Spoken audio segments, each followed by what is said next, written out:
Good afternoon and welcome to our Saturday Sports Special, our weekly weekend program where we speak to the movers and shakers of sports, those of past, those of current, including the sportsmen, sportswomen, and sports administrators. Well, we continue with our discussion this weekend with the clubs.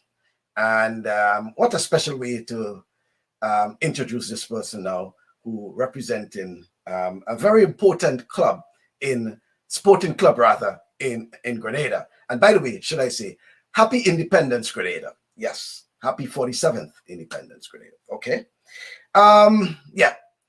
So as indicated, we continued our discussion in terms of the clubs and, trying to get some of them in terms of the whole structure and in some cases, the whole reorganizing of club structure in Grenada. And one of those clubs that have been in existence for over 60 years is that of the Hurricanes Sports Club. It has been a regular fixture, especially in football and to some extent cricket in Grenada for many, many years, produced many, numerous, I should say, outstanding sportsmen over the decades who went on to represent Grenada. And one name that stands out for the Hurricanes over the years is that of Norris Bowzer Wilson.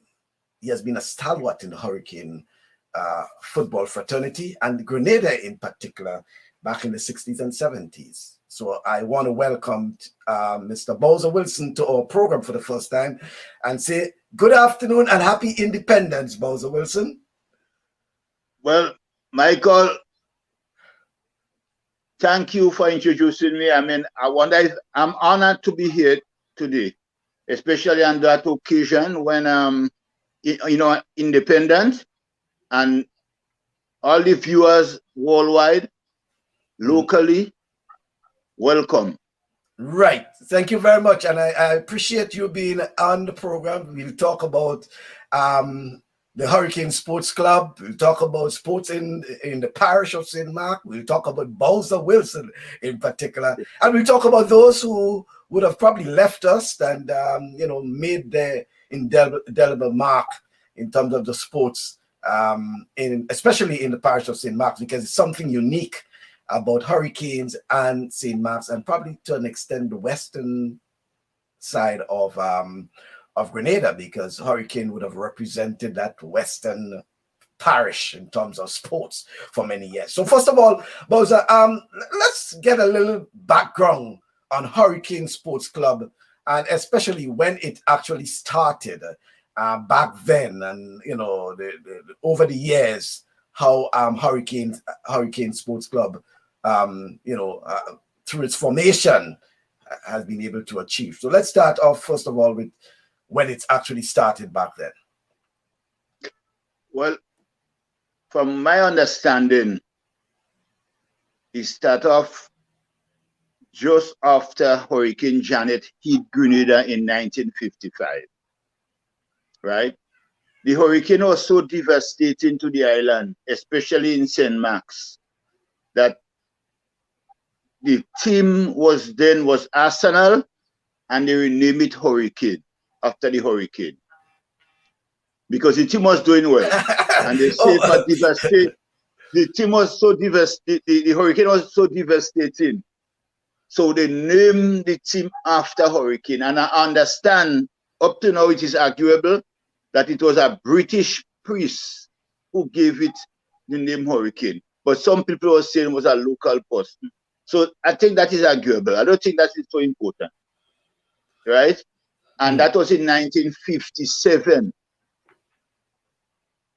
That time I was just a little bit of years old, maybe about 4 or 5 years old, right? And that is how we really started with a set of men who were playing a type of direct football.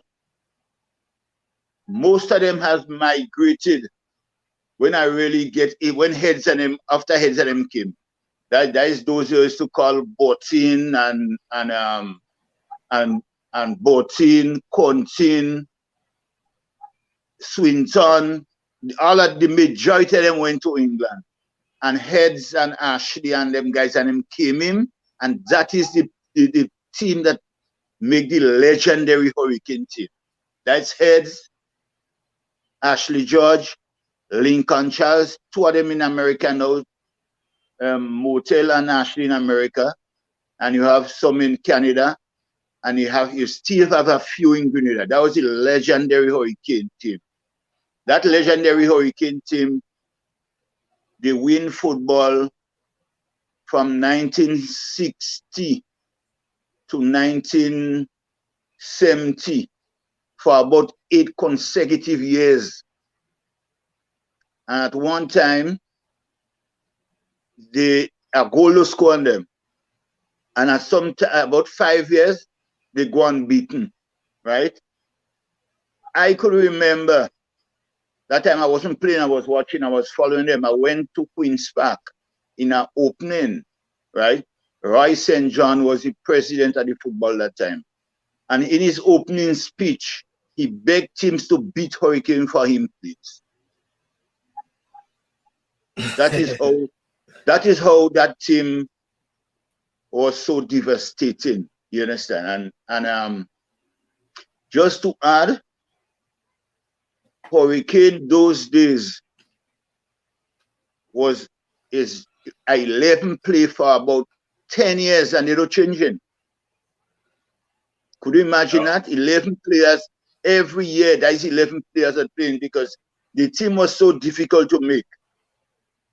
And them players were so good and know each other, the chemistry of each other, that when you have a winning team, you don't change it. And that is the team that continue to be playing.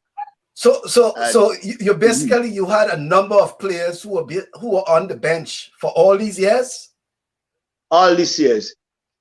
And let me just give you a little history on the team and based on what the question you asked, there was a second division team, a Hurricane second division team. And when the second division played in the first division, the second division beating the first division. Still, players on the second division couldn't make the team. Wow. So we was on the bench holding on with a lot of discipline because them guys they was delivering.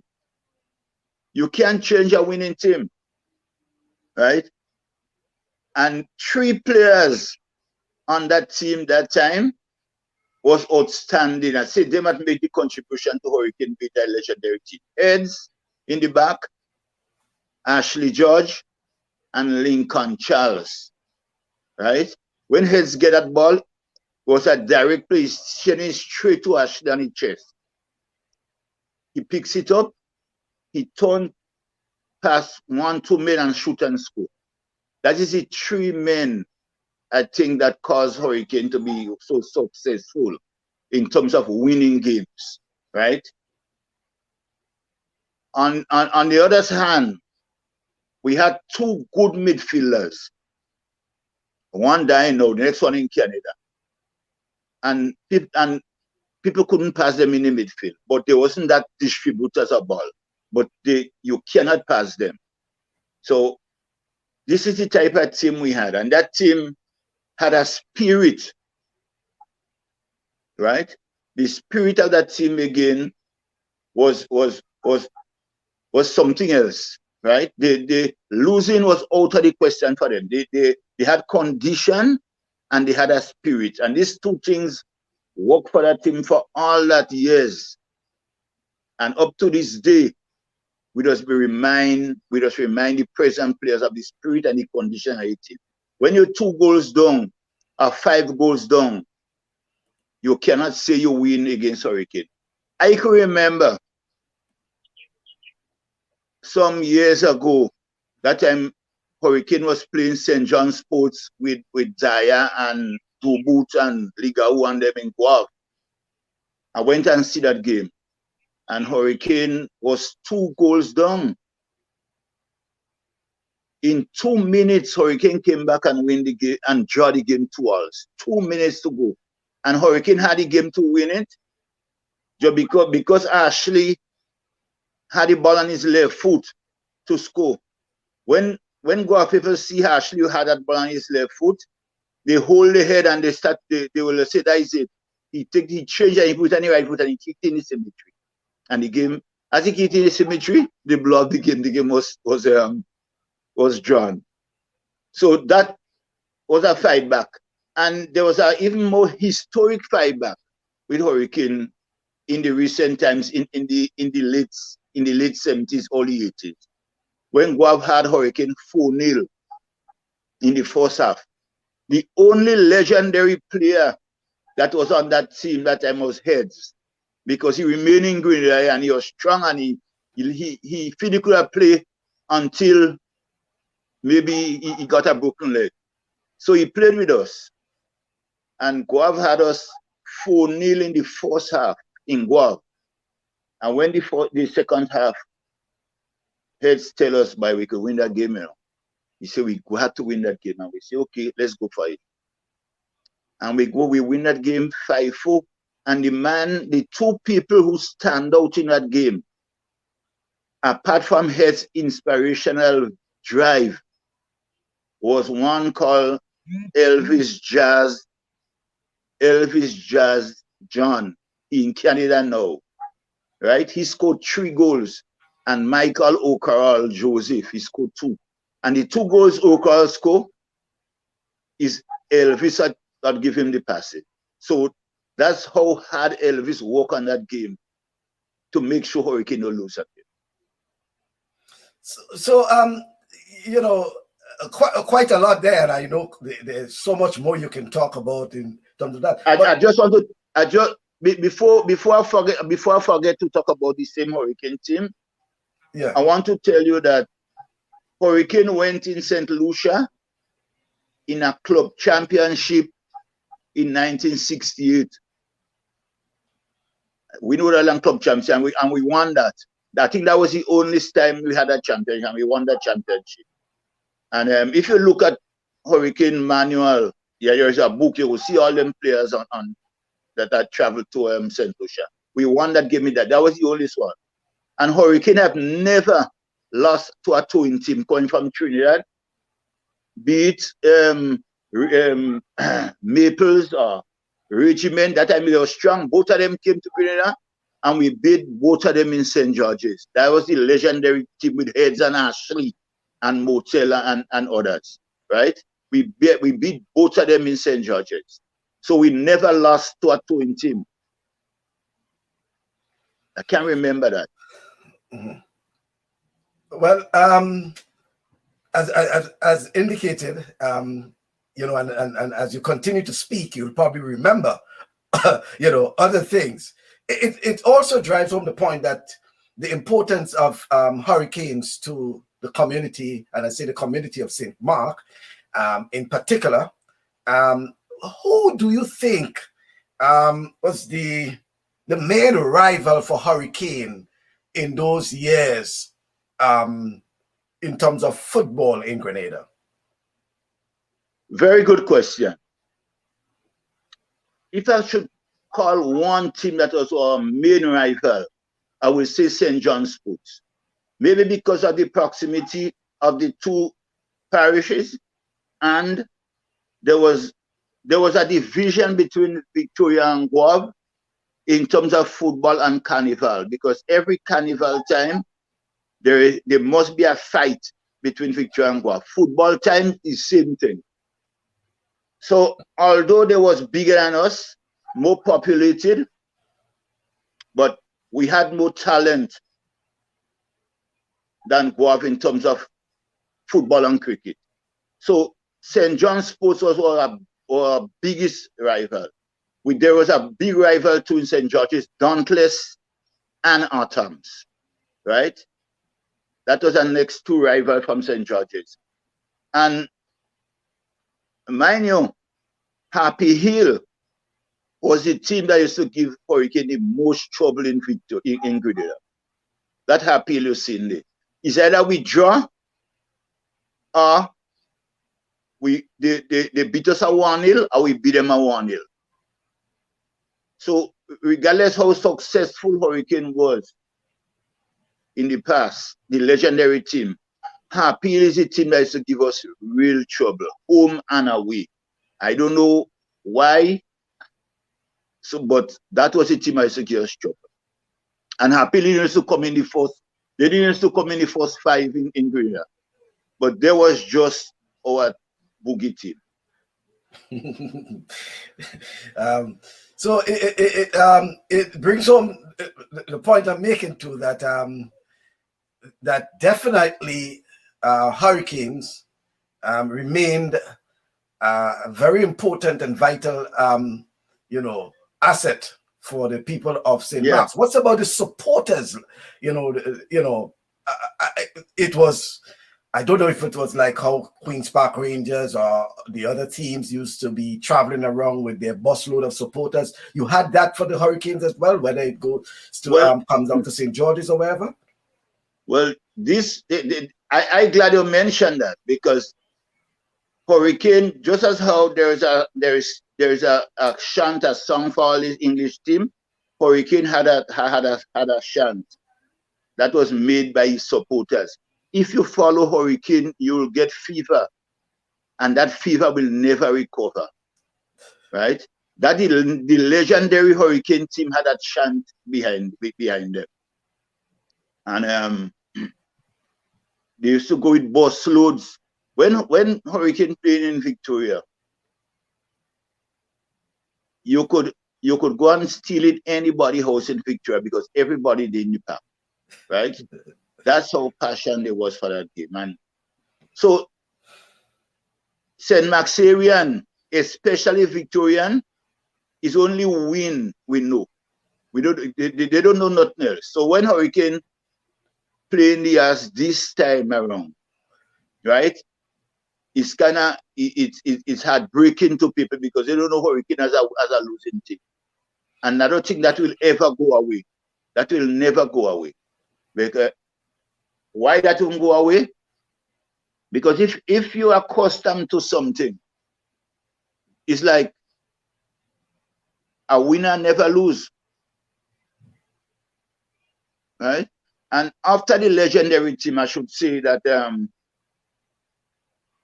people like Prenge, John Patrick, Okal Joseph, Tossi, Jazz, Squeezer, and myself, we took over. And we was just as successful, but I still can match us with the legendary team. But we was very successful, right? Because a lot of us go on to make the national team, and even to make the national team, and even coach national team. And let me tell you how talented that Hurricane team was. We both used to play cricket and football for Hurricane, right? We both used to represent Grenada in cricket and football. I never represent Grenada in cricket because I didn't really interested in much of cricket. But people like Clovey, who represent Grenada in cricket, I think he made trials for Grenada in football. Heads play cricket, both cricket and football for Grenada. Clovey make the Windward Island team. Then you come down to Pringe, John Prachi, who made Grenada team both in cricket and football. Pringe go as far to make the Windward Island team and play against in 1975, he played against Australia when they came in Grenada, right? Michael O'Call played for Grenada. Tossi played for Grenada in cricket and football.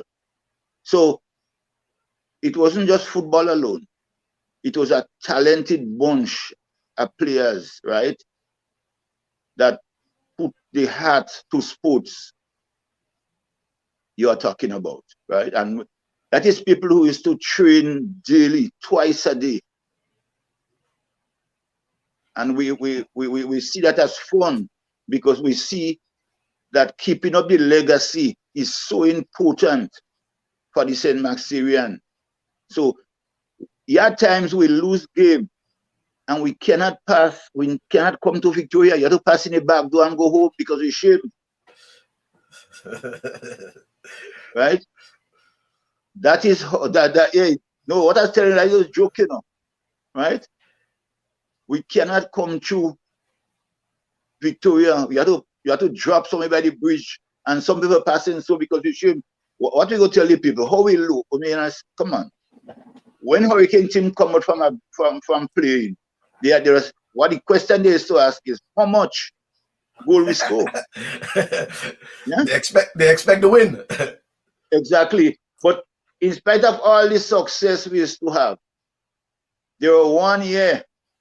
At that time I wasn't playing. Dauntless came up to Victoria and he gave Hurricane 5-0.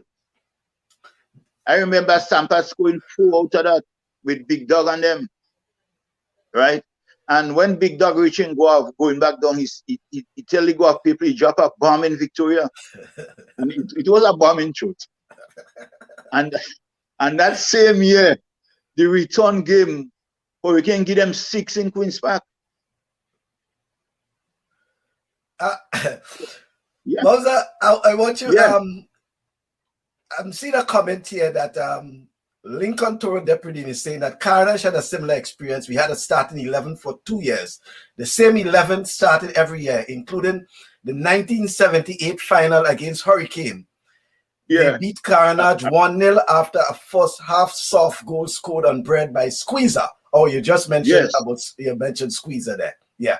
Yeah. Yes. So I remember. That rivalry has gone all the way back in the 70s, as you're referring to. Well, that 78 team was not the legendary Hurricane team. Two personality that was there was Eds and Doc, right? That is Donald Welsh.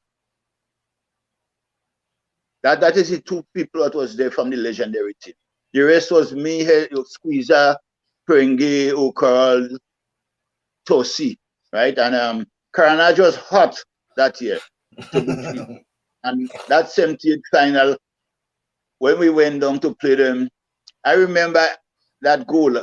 I threw the ball for Squeezer, and he took it on his chest, and he turned and he hit it, and he hit Braden throat, and he go over and goal. And Carnage had so much of preparation. They had to leave it on their own because the preparation was enormous. Phil they did a bit Hurricane, and they didn't know sometimes that breeze that blew, right? And when Hurricane breeze blew, Carnage doesn't have the kind of tendency to withstand that kind of breeze. And that year, I think he hold them more than any other thing else, right? You see, if you want to beat Hurricane those days, you're not supposed to boast. You do that within your heart and say, I want to beat Hurricane. But when you send out message that you're beating Hurricane, that them guys, they went in a rage, and we couldn't take that, right? So that was a good year for Carnage. And Carnage had a very good team. So over the years, there has been some transformation of Hurricane. I recall some years ago, Hurricane actually, probably for the first time in many years, I think was demoted from the Premier League. It was something to that effect, I think. And I think it was for 1 season or something like that. So there was a period when it went through some form of transformation, as we'll say. Obviously, the old guards, passing it on to the new guards, and there was some sort of changing and all of that. And then there was a whole resurgence of the Hurricane we knew back then. What has been going wrong for Hurricane then? I was a coach at that time, and sometimes destiny is destiny. That same year we went down, we won 2 competitions that same year. And at all what we did, it seems as though it's done, Hurricane had to go. And I think that was a lesson. That was a lesson because it's a lesson in a sense that Don't feel you high and mighty and you're indispensable. Or you unbeaten. You understand? A football game on that day, if you don't play good, you will lose. We see it in England. And I don't think Hurricane had played well in that season, in that Premier League, right? We had a little ups and downs with some little division, and that caused us to lose the majority and game and put us in the relegation zone. And we went down. That was destiny. But that same year, we went down. We win the commission. The next year, we win 3 competitions by getting promotion, and we win the Marcusson, and we win the champion of champion, right? So the message that was sent, right, was like, even though you stumble, you have to get up and move again, right? Falling is, and when you fall, don't stay on the ground. Get up and move again. So that was the message that was sent, and a lot of clubs try to elude that kind of the emotion, because some of them they had GFA official with them, and they did things that they're not supposed to go down. But that is how football has to be played. And Hurricane is a team that never sold a game for our next team. We always believe that when you're good, you win. If you're not good enough, just wait on your turn. We don't sell no game, period. And Hurricane had about 5 or 6 players who captained the national team. Heads did it. Pringe did it. And Pringe did it, Heads did it. Shannon Phillip, Moran Phillip, Leon St. John, right? Wasn't brother didn't and brother did it too. Yeah, yes, brother was also yes. captain. And even Steve Mack. Steve Mack. Yes, yeah. Yes. So we had about 7 or 8 people who captained the national team. Except Bowzer Wilson? No, I was I was a kind of loose cannon on the game, so I couldn't study to captain them.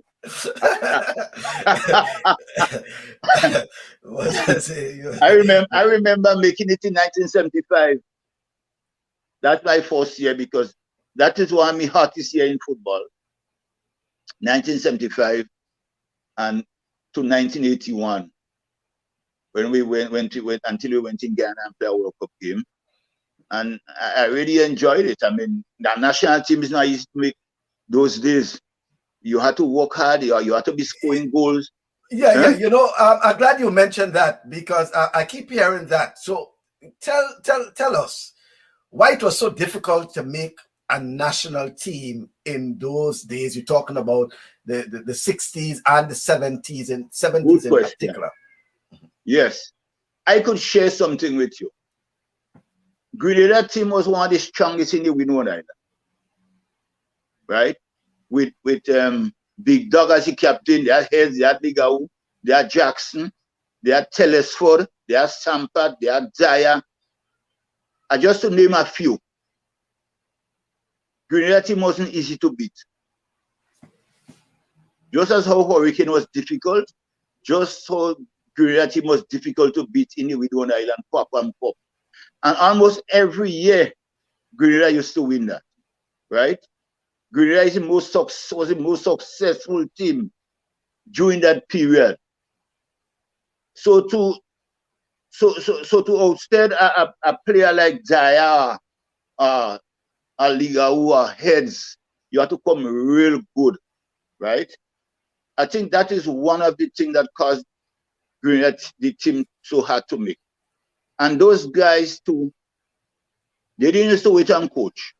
In fact, Grenada didn't have a real coach, those days, Grenada had managers and selectors, and them players now used to do a lot of individual work.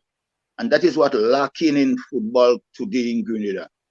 Them players do a lot of individual work. They're running They're running up hills. They jogging on the beach. They're taking ball and the weak spot. They're getting it accurate. That is a difference with football now, right? And them guys used to get nothing for that. Now it's a different dispensation whereby players getting money and they're only waiting on the coach to help them get fit, right? And that is wrong. You will see skillful players in Grenada, but in terms of delivering, they won't be able to deliver. They will get injured quick and all sorts of things. As long as they don't go and do individual work on a daily basis. And them guys used to be working hard in the field. So I wonder how they're managing, right? From come out and spray or go and work in the field and come back and train just to keep themselves fit. Today, footballers work in the field and they're not doing it. So that is a difference. And because of the Grenada team was so strong, it was difficult to make the national team. And as you indicated, Hurricane would have provided a national team with numerous players over the years. Yes. As we said, including the late Steve Mark, who was the first player to be named Caribbean Player of the Year. Well, not just from Grenada, but Caribbean Player of the Year in the 1989 inaugural Shell Cup. So Hurricane itself can pride itself in terms of producing some of the most outstanding players over the years. Who are some of those players? I know you call some names, and for those who are listening, they may just hear, well, Squeezer, they may hear, well, the nicknames as we call them, But for clarity, who are some of these players and where they are now? I heard you mention in a few minutes ago about some in Canada, for example, and things like that. But some of those players of yesteryear who represented Hurricane, where they are now. I will say it was an unfortunate ending with Steve Mack life, right? Them things just happen, man. You understand? He gone and rest in peace, you understand? May God have mercy on his soul, right? It's kind of unfortunate. But Steve Mack is one of the players who came from nowhere as a footballer, right? He grew up, he was one, as a footballer, he was the closest person to me in terms of resident, right? As I open my door is Steve Mackassi, right? And I should say the proximity of the Victoria Park, now is Alston George Park, contributed a lot to the development of football in Victoria. So if I could say some of them players in the past, okay, we know Heads, Ashley, and Motel. These three represented Grenada for a lot of years. Then he came down to Prenge, John Patrick, Anthony Paul, myself, John Williams. Squeezer, the same Squeezer. Well, Okol make trials, but I don't think it was easy for him to make it at time. Right? I just doing it in chronological sequence. Then you came down to Locks. Right? There's Anthony Augustine. Anthony Augustine, then you had, after Anthony Augustine, you had, that there is one now in Victoria that is an unfortunate situation. That is one of the George brothers, that is Ashley brother, they call Zaza. Well, you had Justin Jerome. Then you had, then you coming down, you had, yes, Locks. Then you had, it's a lot of them. Even before Locks, there was Rampa Forsyth, right? Rampa Forsyth and brother and Steve Mack, right? These three represent Grenada for a long time, right? Rampa Forsyth, brother, Steve Mack. Then you had some recently, like Moran Phillip, Shannon Phillip, Rampa's son, they call him Chucky. Then you had one named, in fact, Rampa have 3 players, sons representing Hurricane right now.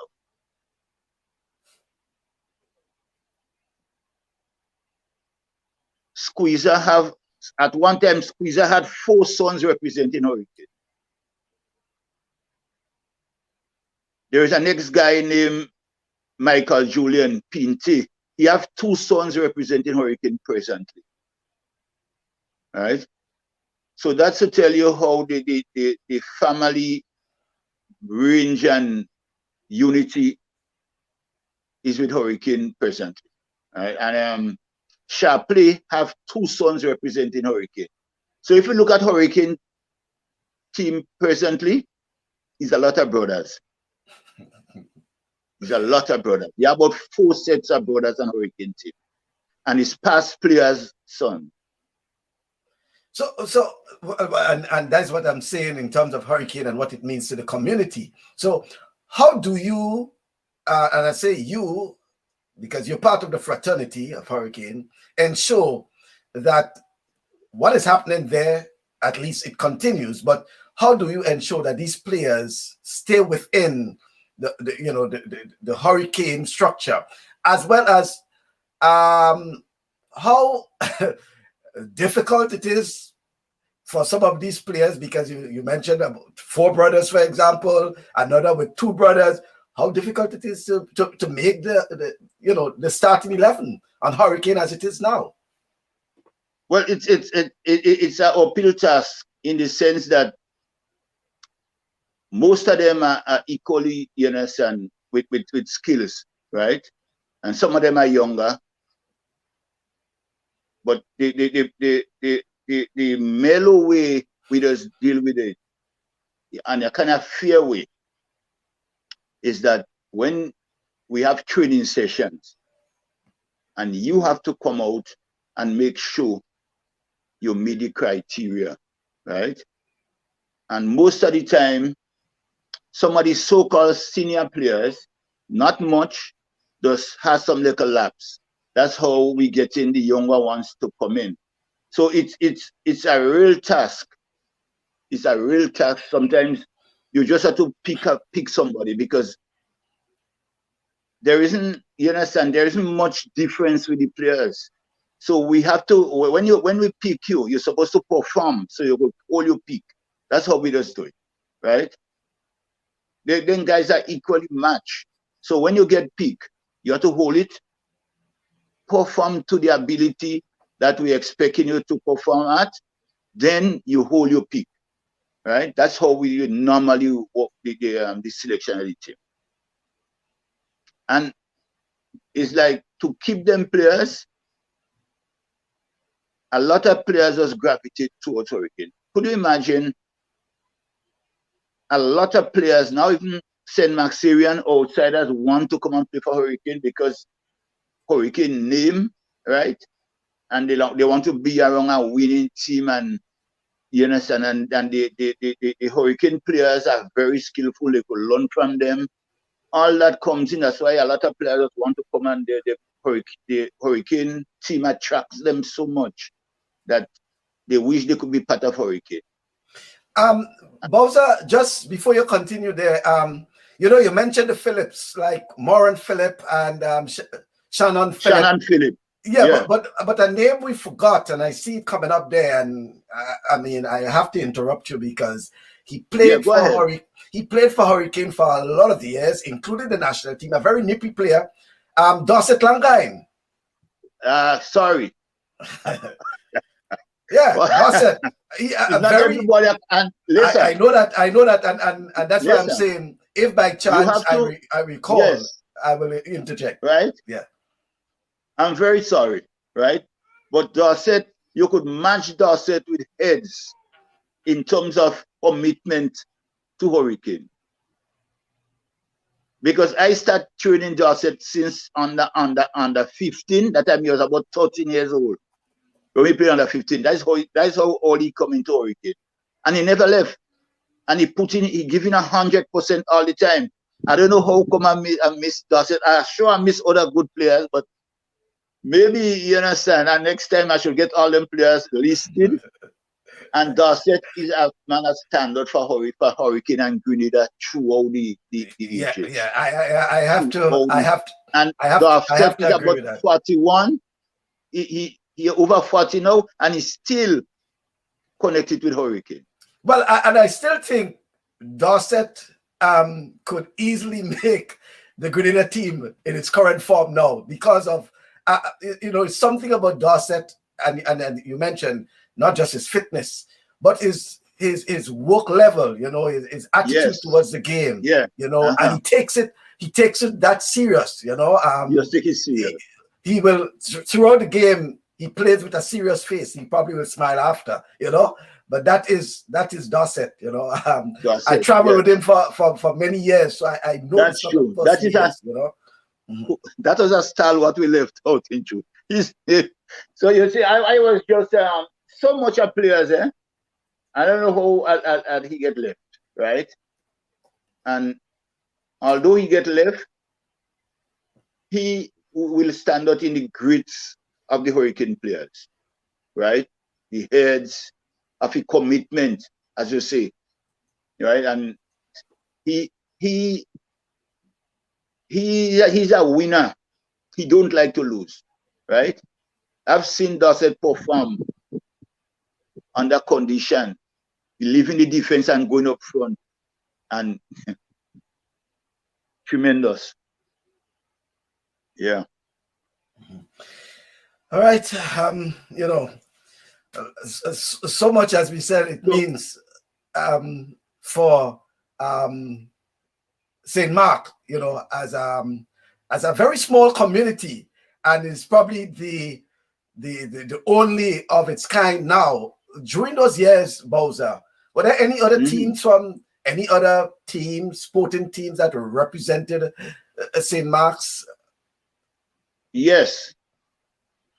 Alaska Spartaks, I think they was formed in 1982, and they represented, and there was a good bunch of players, basically Victoria too, right? Alaska Spartaks had some good players, and they played, and they come through the ranks up to Premier League. In fact, Alaska Spartaks won the knockout 2 consecutive years, and the 3rd year they lost the competition, and they was blaming the official because they feel the hat-trick competition wasn't good enough for them. So we had Alaska Spartaks, and most of them just branched over to Hurricane when they was having little problems. And that club no longer, a lot of years now they go out of existence. And the real manager of Alaska Spartans is in Canada, and there is one in Grenada still. His name was Rennie Jerome, and Lintos Charles is still around as a teacher, but I don't think he interested in football to that extent anymore. Well, those days I was tempted to go and play for Alaska, right? So, Alaska was it a breakaway from Hurricane to an extent? To an extent. What happened? Alaska was a local team, right? In those days, in Victoria, right, we had local football,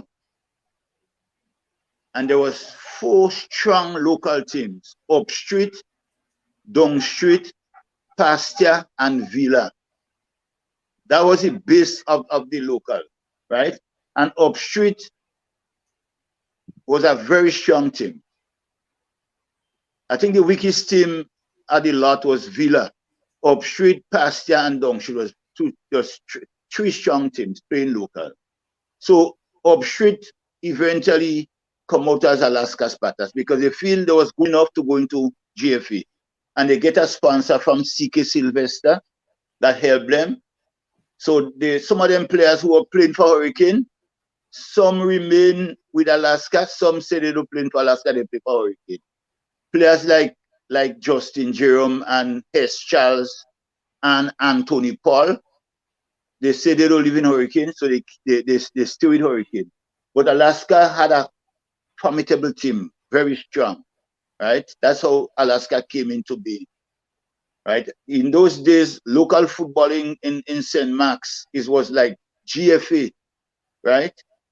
They had all local village had a support, you understand? They come out with a support to support the team. And it was even more interested sometimes than GFA, right? So, but the local football has gone, maybe going to zero now, because in everything, you have to have good supporters, right? And supporters is crowd. Crowd brings sponsorship, right?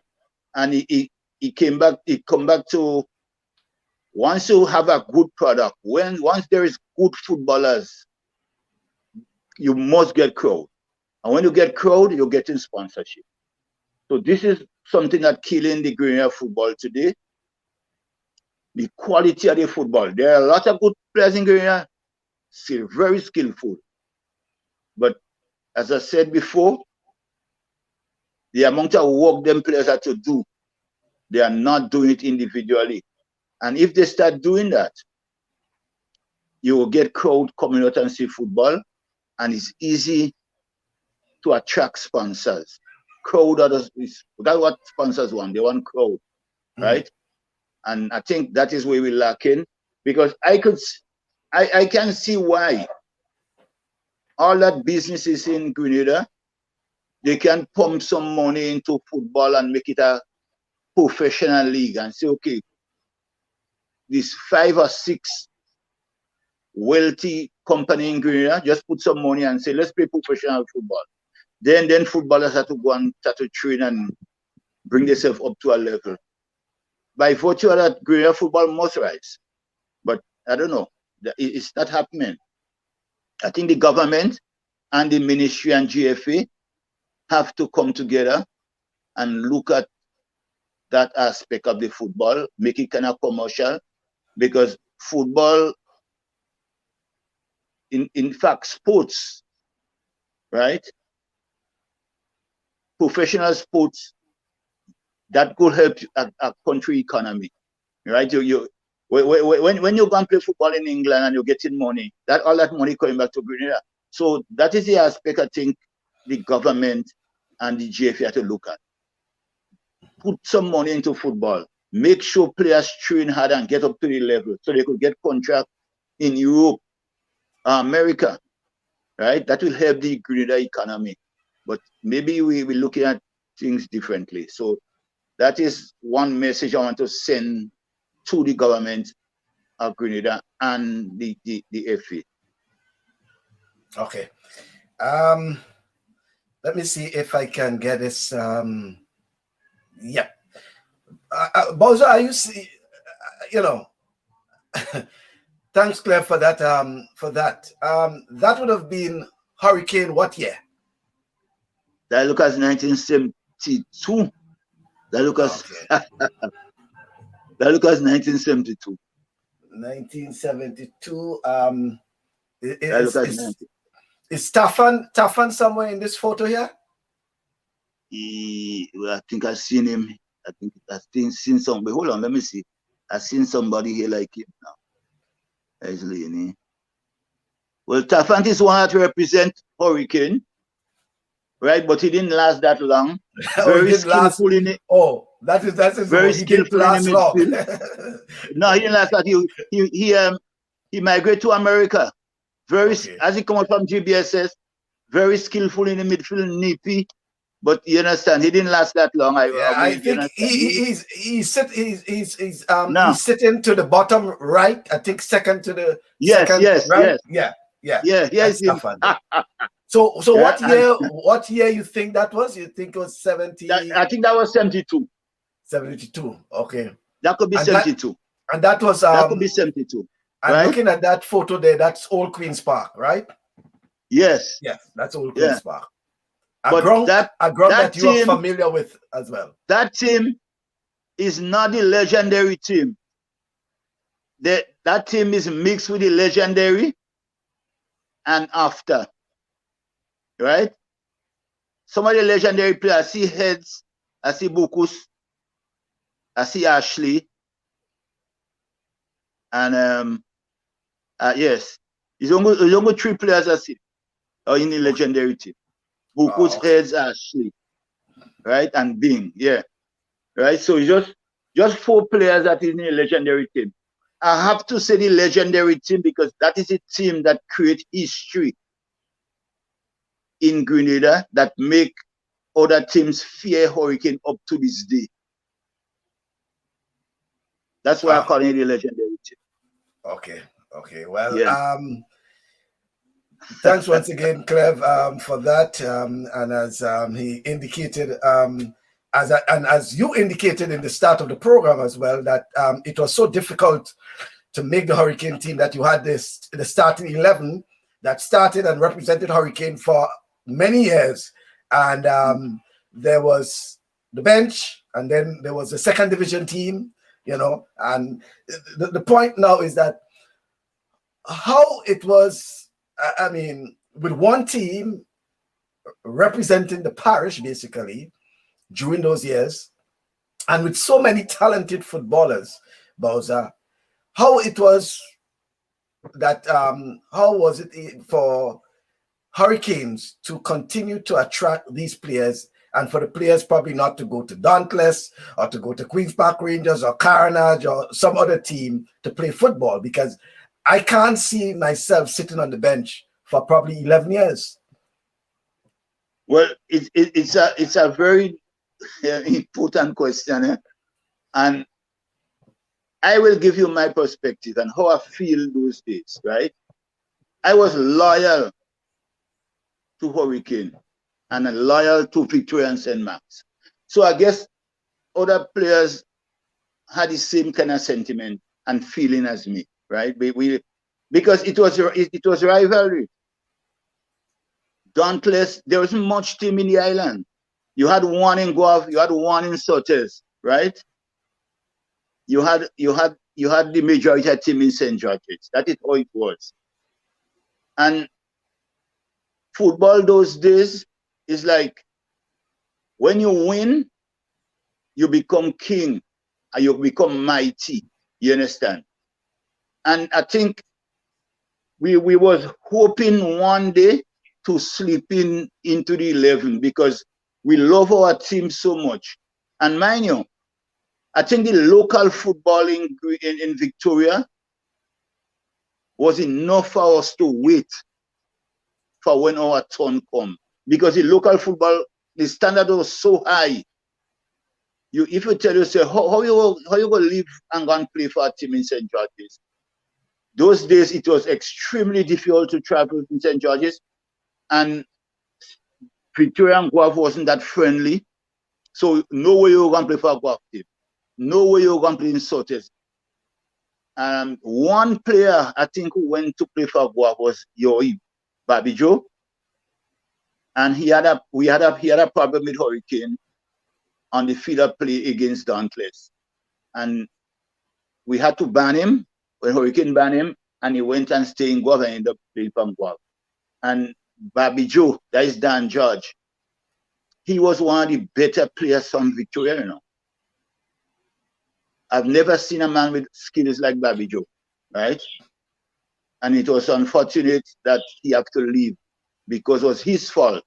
He did something terribly wrong against the next team, and Hurricane had to ban him. He was my idol, in fact. I used to look at him as a striker. That's why I ended up playing football up front, right? Mm-hmm. So I don't think we had a problem waiting. The loyalty of, you understand, we showed to Hurricane and St. Mark's. Nah. That was easy for us. We didn't have a problem. Is it true that Hurricane has had the most players who receive red cards in football tournaments in Grenada? Well, I don't have that history, right? Because maybe you could ask a referee. Yeah. Because a lot of games we played, I never get a red card. Honestly, for Hurricane, never. Well, congrats. I don't remember. Congrats to you. No, I won't support that statement. Right? Let's leave it like that. I think you should ask a referee, because I don't remember we ever play with 10 men, and you understand. And during I watch Hurricane play. Heads and them play. And I think one person that got a red card was Bobby Joe, the same person. I haven't seen that. So I think that is unfounded. Okay. That is grossly unfounded. Okay. Let's get some comments here. Steve Clef, Deputy is saying Steve was a giant in the defense with the ability and potential of making first league premier. That's in England easily. He was that good. And then he also mentioned Fletcher was lean but competent. That's which Fletcher was that? Which Fletcher, maybe Kid Fletcher from St. George's. Okay, he said okay. Well, yeah, but because they played around the around the same time, and then remember Carnage playing Hurricane in Victoria, and a woman on the sideline said to Yankee man, quote, "Boy, if you kick that ball in the goal, I'm kicking you from here to the wharf." That's how passionate the supporters of the Hurricanes were. Yes, I will say yes. Let me tell you something, right? That we doesn't pay notice of. You know, in England, football in England today, if there wasn't barricade, there'd be each game they'd have fight and killing. You don't think so? Well, probably that's why they have it. That's why they have the barricades. Exactly, right? And we could have, although we were so passionate about the game, we will voice our opinion and threaten, yes, because we're passionate about the game. But we had self-control not to do it, right? But I want to go back to England and even in South America, in the Brazilian league. People can come on the sidewalk, on the sideline. In Victoria, you could have come on the sideline and nobody do hitting you, they might just talk. So that is the self-control St. Mark Syrian had, although they were so passionate. But don't you think that passionate sometimes was leading into intimidation? You know, they were intimidating the players. Yes. I want to be fair. Though you can come here and win, right? And I mean, come on. If I say something different, I'll be falsifying my statement. That's how passionate it was. Yeah. But I go back to the point, I don't remember they hit anybody, but they go talk on the sideline. As I say, if you go in England, it's 50 million times worse. Right? Okay. Another comment here. They want to ask you about the goalkeepers from the 70s upwards, and Devon Romain is also asking about someone like Float, a goalkeeper like Float. Some of the goalkeepers probably back then in the 70s. Yeah, Ulrich Romain. He was the goalkeeper for the legendary team, right? And he didn't have much work to do because he had a strong defense, and he didn't have work to do. He didn't have much work to do. And sometimes when a ball come to him, because he lose concentration, he might score because he wasn't getting work. right? He wasn't the top of the line goalkeeper, right, so to speak, but he was competent enough to hold his end because the defenders was extraordinary. Heads and Bukus, Doc, and next one he used to play the call Modest in Canada. They was very difficult to pass. Very, very difficult. And you know, we had two midfielders. One named Leighton Thomas in Canada now, and the next one Fimba Welsh, and he died. Them two men in the midfield, nobody couldn't pass them. You couldn't pass them. Even though you pass them, they hunt you down and take the ball from you. That's how fit they was, right?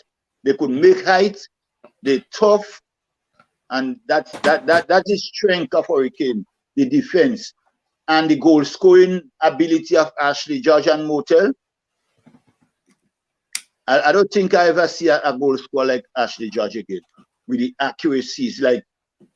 It's like if Russia and America want to make missile, pinpoint missile, they should ask Ashley George what method to use, because it's unbelievable. The ground are still there. The balls today is even easier to kick. I don't see people kicking from that distance and score goals. So someone wants you to, we need to hear your Hurricanes 11 before you leave, from existence to now. Who would you put on your Hurricane all-time 11? Definitely I won't put Hez as the captain. I just start up with that. Why? I will look for a captain. I will put between Donald Welsh, John Patrick, and Elvis John. Right? I will pick one of them as my captain. Right? So I will look for the back four. I will have Heads and Steve Mack. Right? I will have, it's a lot. It's difficult, you know. Heads and Steve Mack. I will have Zaza right back. And my left back will be looking for a left back. And let's leave up the left back by time. So in the midfield, I will have John Patrick. I will have Locks in the midfield too. Right? I will have John Patrick, Locks. I will have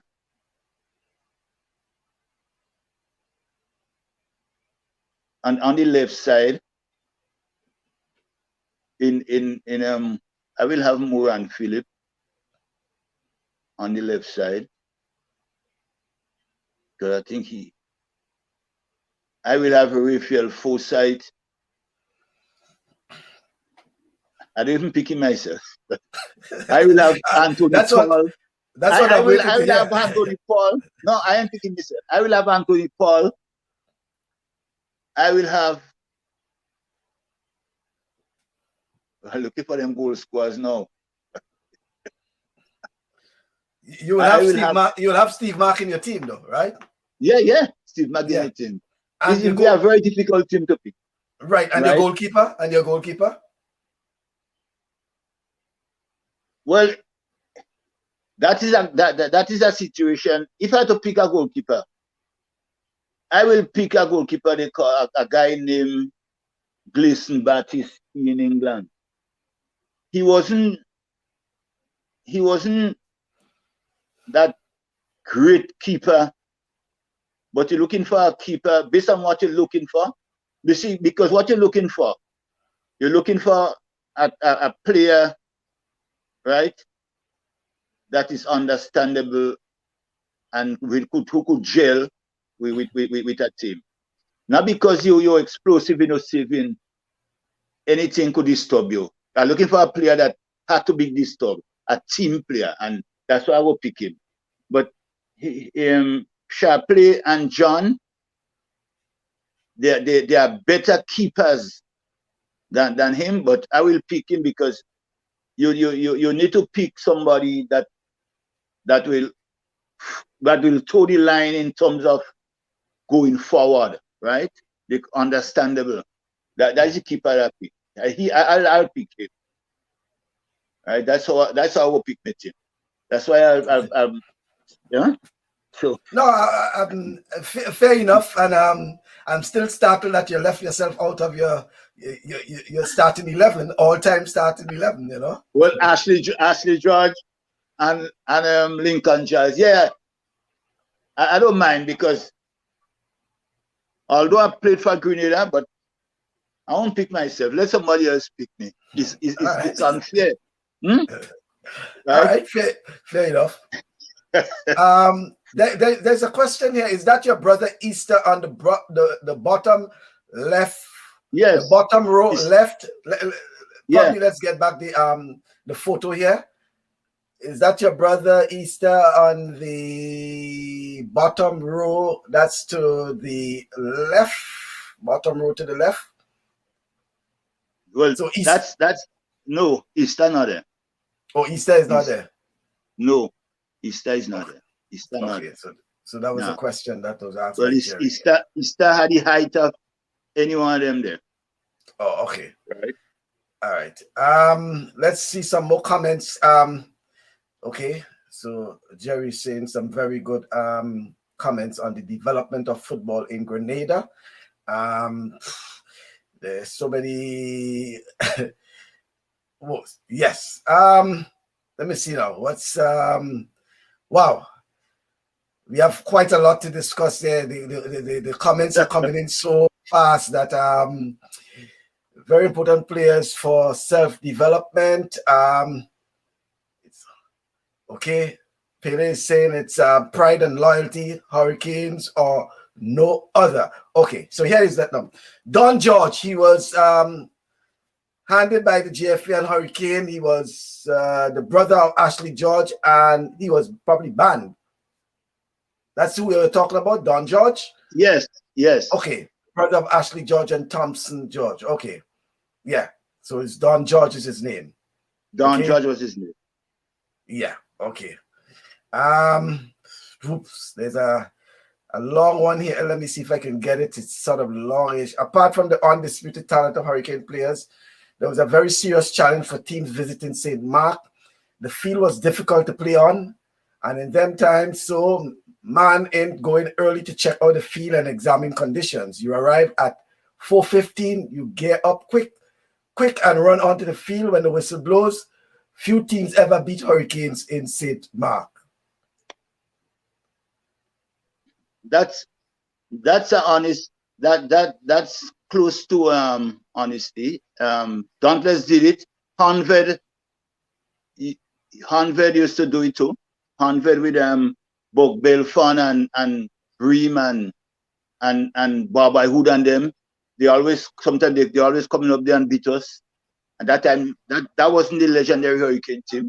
So it's unfair, you understand, to say it's not 100%. Sometimes these two teams used to come and give us trouble. Especially Hanville. Right? And the field, well, our field was a kind of it was up and down, yes, but the surface wasn't bad. When rain falls on our ground, it don't remain because how the drainage system run.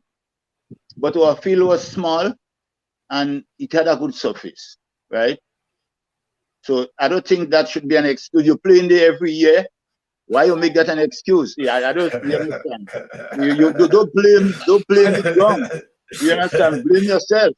Some people it's a pity that person didn't say the boots, etc. But I don't believe in blaming facilities. The point he's making as well, which could could hold is that normally you go and inspect the field before you go and play, but in this case he was saying that you get there at 4:15 and by the time you dress, I understand. It's time for the whistle, So whose problem is it? You reach too late, isn't it? Because it's an open ground. Yeah, it's not an enclosed ground. Hurricanes would beat their opponents, then fed them with fish broth. That's according to Pele, and the support for Hurricanes unprecedented up to this day. You still think it's still unprecedented in terms of support for Hurricane? Is that so? Yes, I think so. We because we have supporters throughout the island, the length and breadth of the island, and even the diaspora, especially in America, they doesn't want to hear Hurricane lose, right? Sometimes when Hurricane lose, friends like Taffant and others are to, you understand? You have to give them reasons. Oh, you have to give them reasons why. Exactly. So the support is still there, right? But presently, I will say the team doing well, but not as the supporters expect them to do, right? Because we're always in the first three, first two winning competition, right? But it takes the present team, the present set of players, I think they lack in the discipline to go and train for themselves. That is the difference. And they have all the facilities. They have the hills. That's where Heads and Ashline Message train. The hills are right there, the park is right there, but they just lack in that discipline to go on to train for themselves. And that present Hurricane team, I will say, more skillful than past teams, right?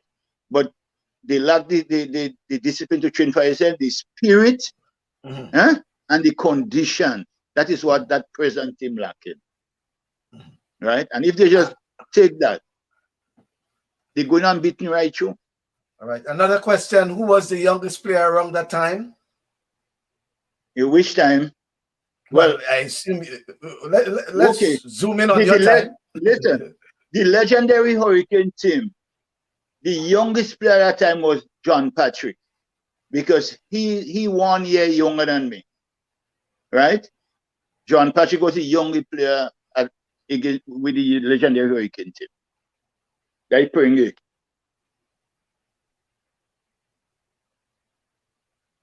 Okay, and Bowzer, don't forget Kendrick, castmate brother in the midfield, and also Fox, Ashley's brother.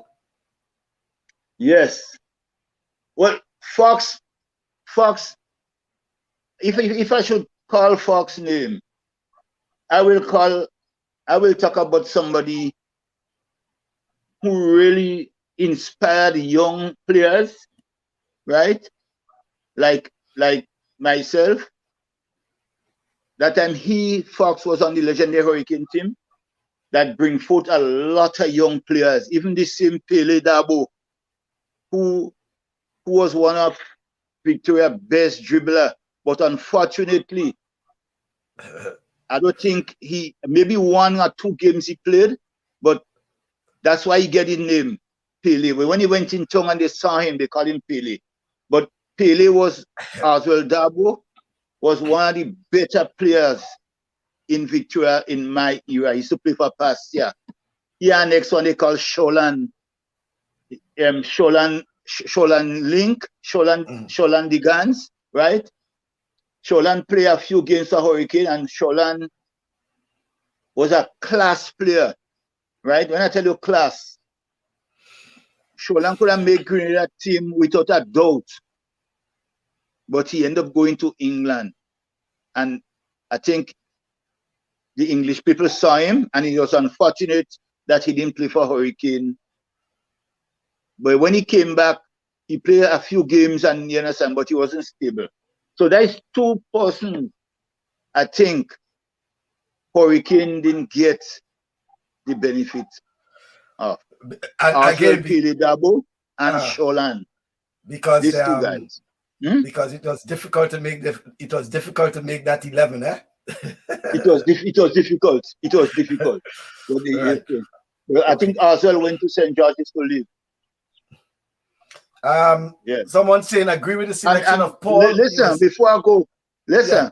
And Arsenal was so loyal to Hurricane and Victoria. You know, he never played for a team in St. George's. That was because of his loyalty. His loyalty, I have to say, is loyalty. All right, Pele. I know, and Pele is listening. But I agree with the selection of Paul. He was fast, deceptive, hard to mark. Pele is saying John and Chapley were great keepers, Raymond and Paggy. And then David Salfali is saying about Gleason was better than John. Well, you know, obviously, there's so many players and names that coming up. And Anthony Paul was one of the fittest players I saw over the years with great definition. Anthony Paul. Who's Anthony Paul? Anthony Paul is one they call Tossie. He was one of the greatest player that is after the legendary team. That is in my era, right? He played in midfield, he played in forward, he was a utility player. In fact, he went on a course in Venezuela, on a coaching course. But he spent a lot of time in Trinidad playing football. So, you know, Trinidad was the maker of football in the Caribbean. And he gained a lot of skills and knowledge there. And Anthony Paul was so important to Hurricane football. When you least expect Hurricane scoring, Anthony Paul getting a goal for you. So, yeah, that's true. He represents Grenada on many occasions too. Okay. Elvis Jazz was the best left winger in Hurricane. Is that debatable? Well, no. As I told you previously, Elvis was the one responsible for beating Goa 5-4 in the second half. Out of the 5 goals he scored 3. And the 2 O'Call scored. He went down the flank and threw the ball on O'Call head.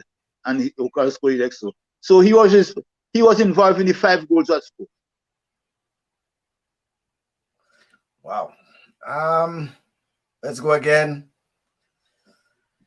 Happy Hill and Autumns beat Hurricane in Victoria.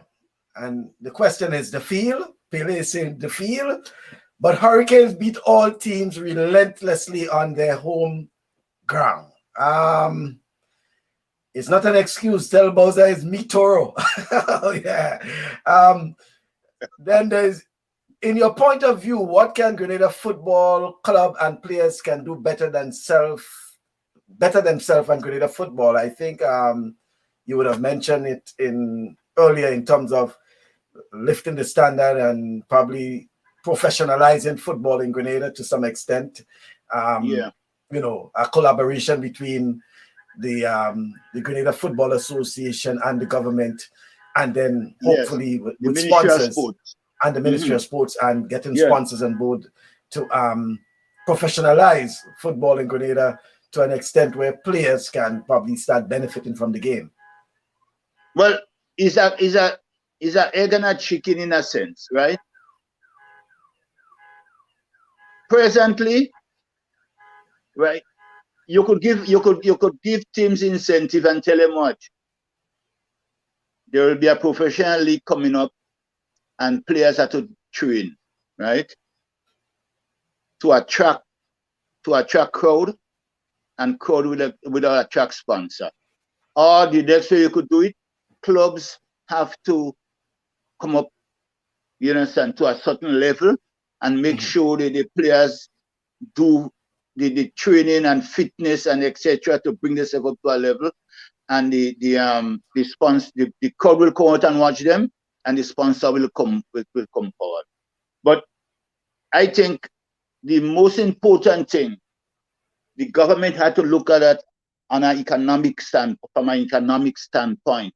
As I want to reiterate that, in collaboration with the Ministry of Sports and the Football Association.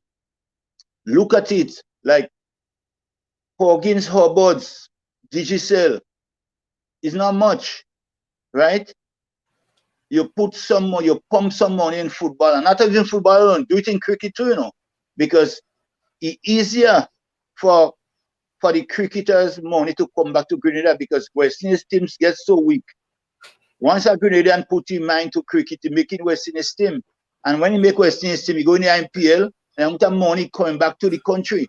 So I think the Ministry of Sports, right, they have to look beyond just organizing, right, you understand, in the backyard. That is how we have to look, because we are already losing tourism, right? We doesn't have agriculture, and we have to get sports tourism. Our players have to bring back money to this country. And you know how nice it is. You're paying people to get fit. You watch. Depredin was one of my best friend in town, right? Alistair Depredin, Yankee man. Yankee man. And when we go on courses for now, so we always say, I think it's nice how they pay us to keep fit. I mean, when you're paying somebody to keep themselves fit, obviously that person fitness level will go right up 100%, and he will perform. And that's what people want to see, right? And you sell that to other countries. Money coming back to the country.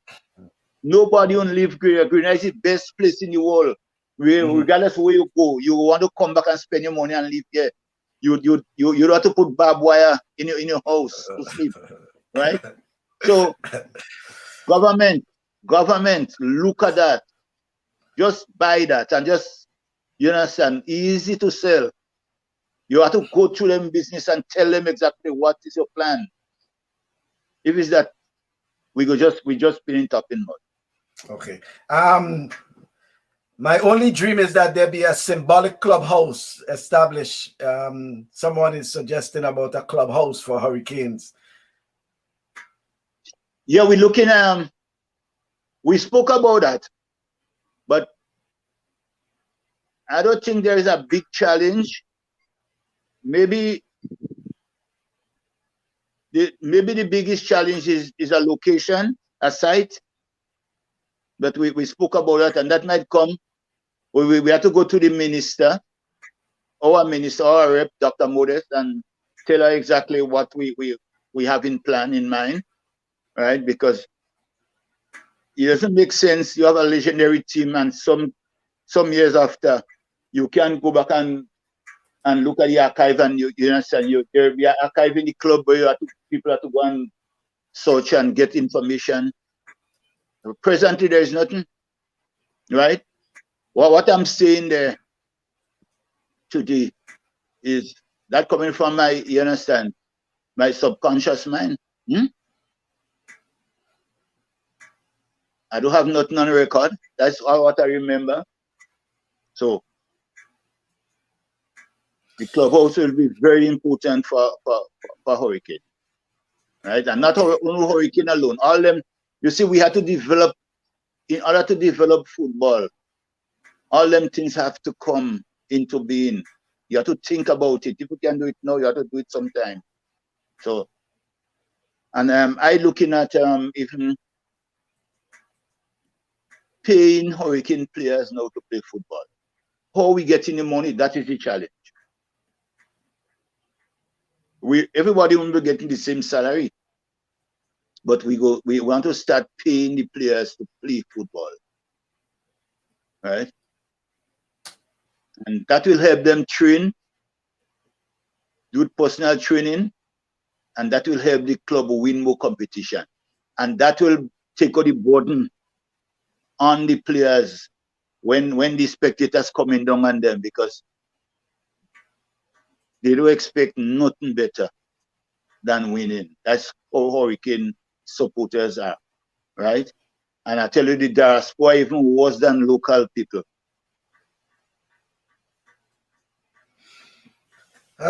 Well, quite a lot. I think that little banter is going on there with Toro and Pele. I thought Pele did learn to play football when he came to Tongue and PBC, but Pele is saying he was transferred to the Royal Bank of Canada in St. Lucia. So that's why probably he didn't continue playing his football. I did not hear any mention of Squeezer. Okay, yes, Pele, you probably joined late. Squeezer name called a couple times. Yeah, I joined late. Yeah, Squeezer name called a couple times. CK Sylvester shared the little he had to assist sporting endeavors.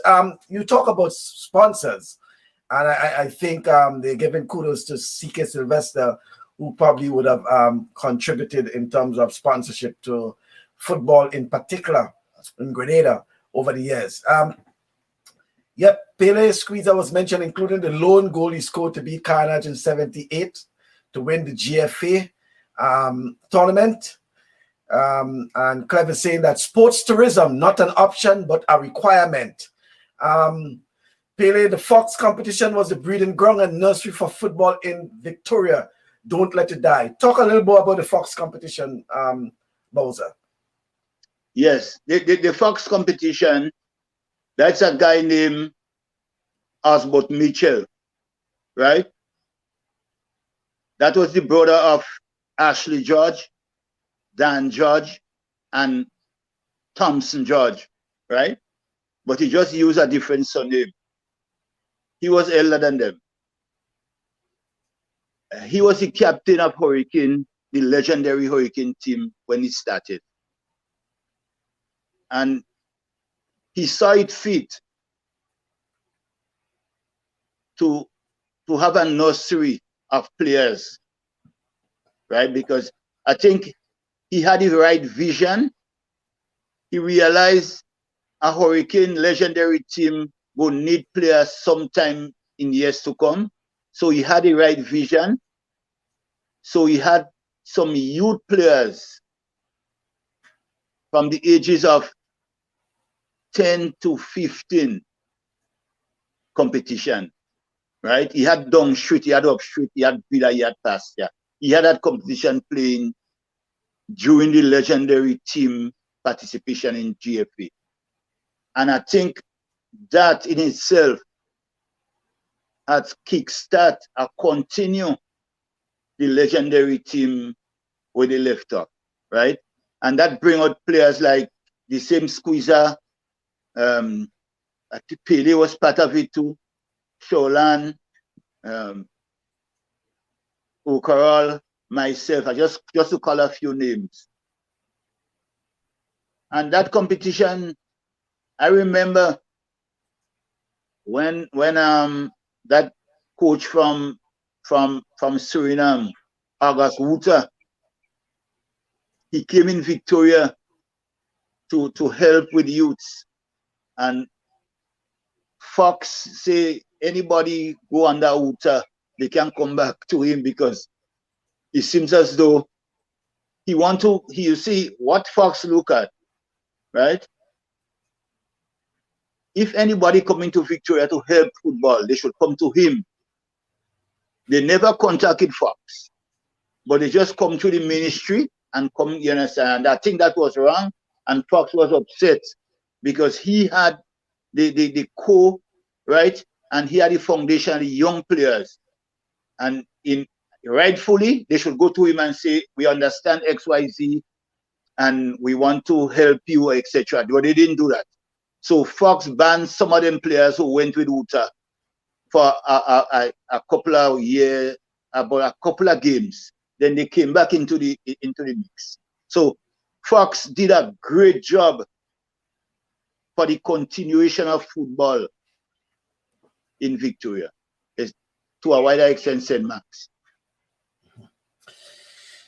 This is you recall this, Bowzer? Yeah, that I think that was a game it played in Queen's Park. Nah, not Queen's Park. No, that's a game we played in River Sally. Okay, and that's in Rosehill St. Patrick's. And that's a veteran, right? A veteran game. Right? Yeah, that veteran game. Veteran game. Yeah.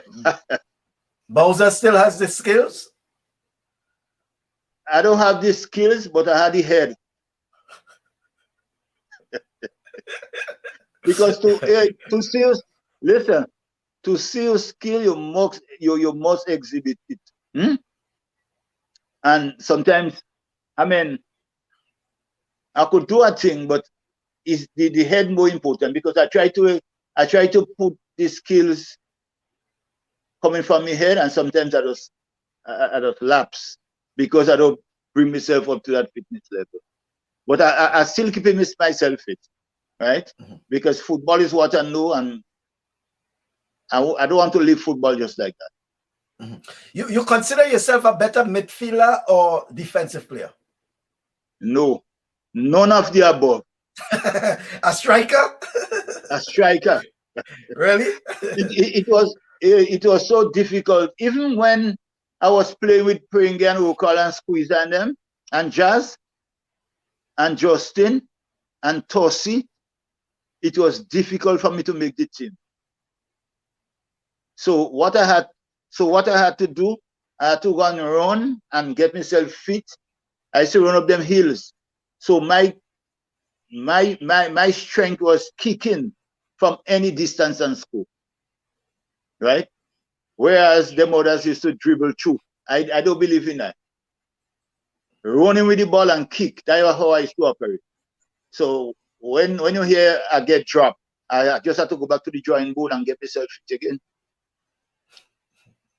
So striker, I mean, I like kicking the ball. I don't like that kind of nip thing and dribbling now. When I think the ball is to kick to goal, and that is how I used to operate. That's why I has been dubbed the AK at one time, right?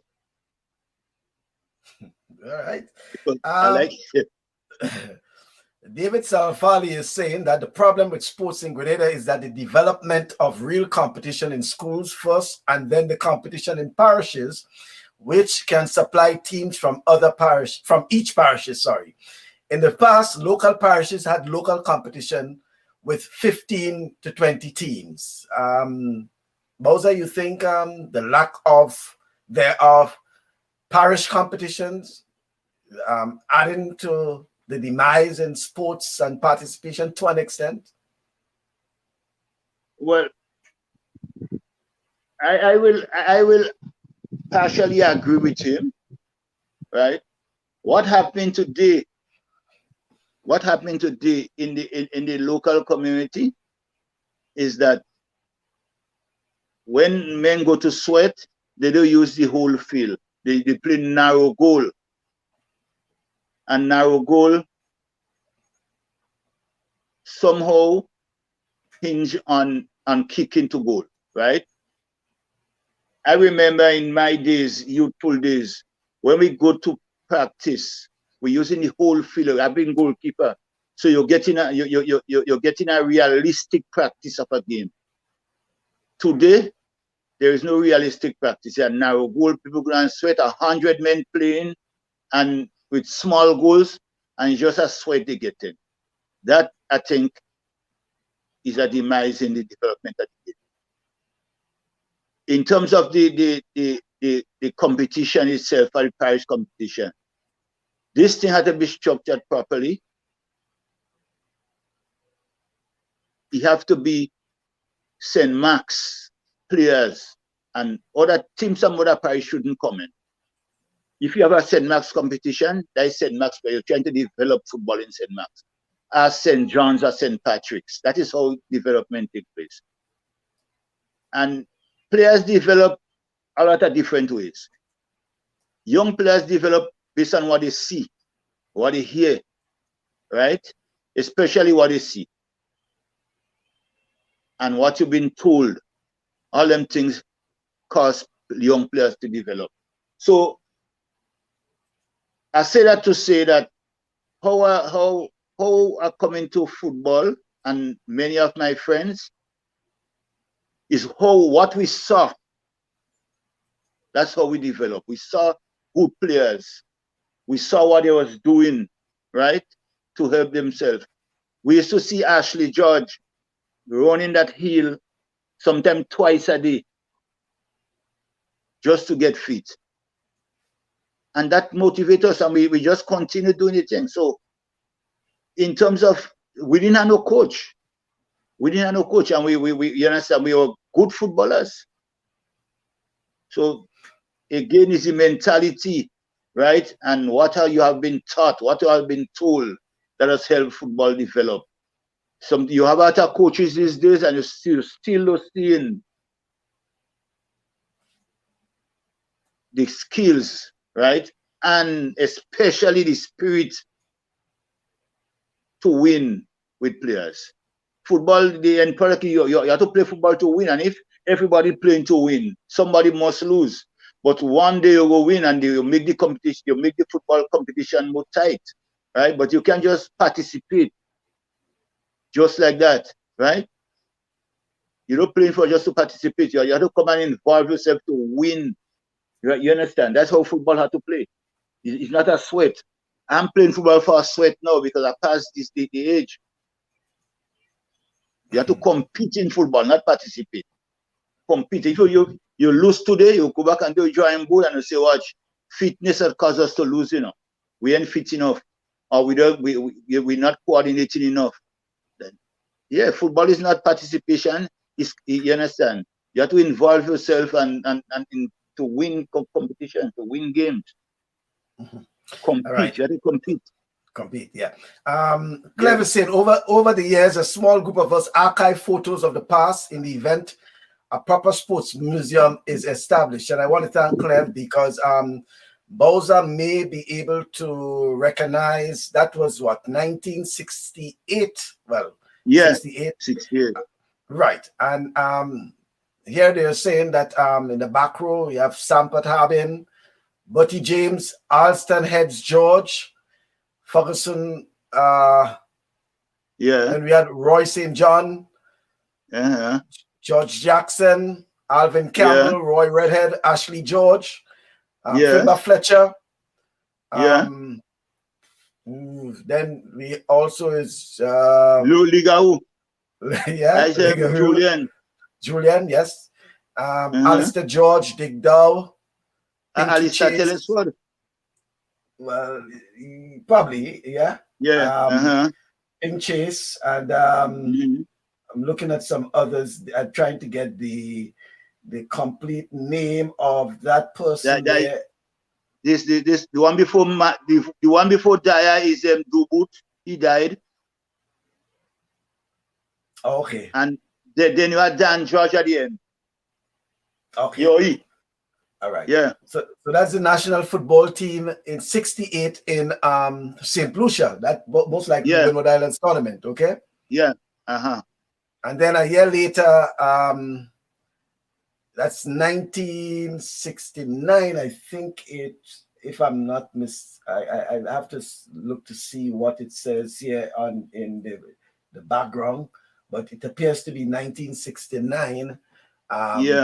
The national team again. Yeah. So thanks, Clev. And as he indicated, putting together some photos and other documents that related to sports and that could be archived. And I'm certain something that Hurricane probably, as the guy was saying, a clubhouse for Hurricane is something that you can probably look into. It's important. Yeah, I think so. That you're trying to remember a lot of things, but if these things again can be documented somewhere, so that the young guys who are coming up can understand, they can learn and appreciate the contribution you folks made back then. It's sort of important. Here is another one. We played football in backyards in Victoria. Bowzer's mother and grandmother's yards were two famous grounds. We played among stones. There were many busted big toes. The yard became a playing ground for you, huh? Yeah. Yeah, man. I was living in the village just about a second away from the pasture, and there was a famous ground right in my mother's yard. A lot of football used to play. That's how I think I had my own field. In fact, a guy named Cornwell Bernard, right? He was more a cricketer. Every day he he come and look for me to play right in my yard. I will say he is the man that really trained me in football and cricket. Because we had a ground right in my mother backyard. Okay. Let's go again. Leather ball with lace required strength to kick, head and handle in goal. When Bowzer, Ashley, Ram, Square Lambs, and other launched their missiles. Those were the days of Bowzer, Ashley, George, I assume, Ram folks, Square Lambs. You recall those days, Bowzer played along with those guys? Yeah, well, yes, I recall those days. And those guys was just a little before me, right? There was a little before me. Square Lambs was a very hard kicker, right? He used to play for, I think it was Dauntless at times. Very hard kicker. Ram for point. Well, point didn't used to win much, but the two teams that used to be strong in the legendary Hurricane time was Autumns and Dauntless. And I think Paul Roberts, he's one of the best goalkeepers I see. Right? I don't think Grenada will see, or the Caribbean will see a keeper like Paul Roberts again. This is a man that used to go in one way and at the ball deflect and he changing direction and going next and save, make save, right? So I will put number one goalkeeper in the Caribbean, Paul Roberts.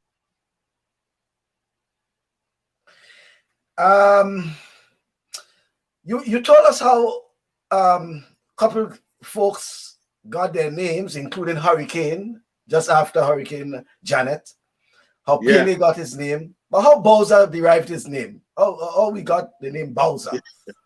Well, the same guy as that I just told you about, Kano, who used to come and call me from my mother's house to train for we to play together.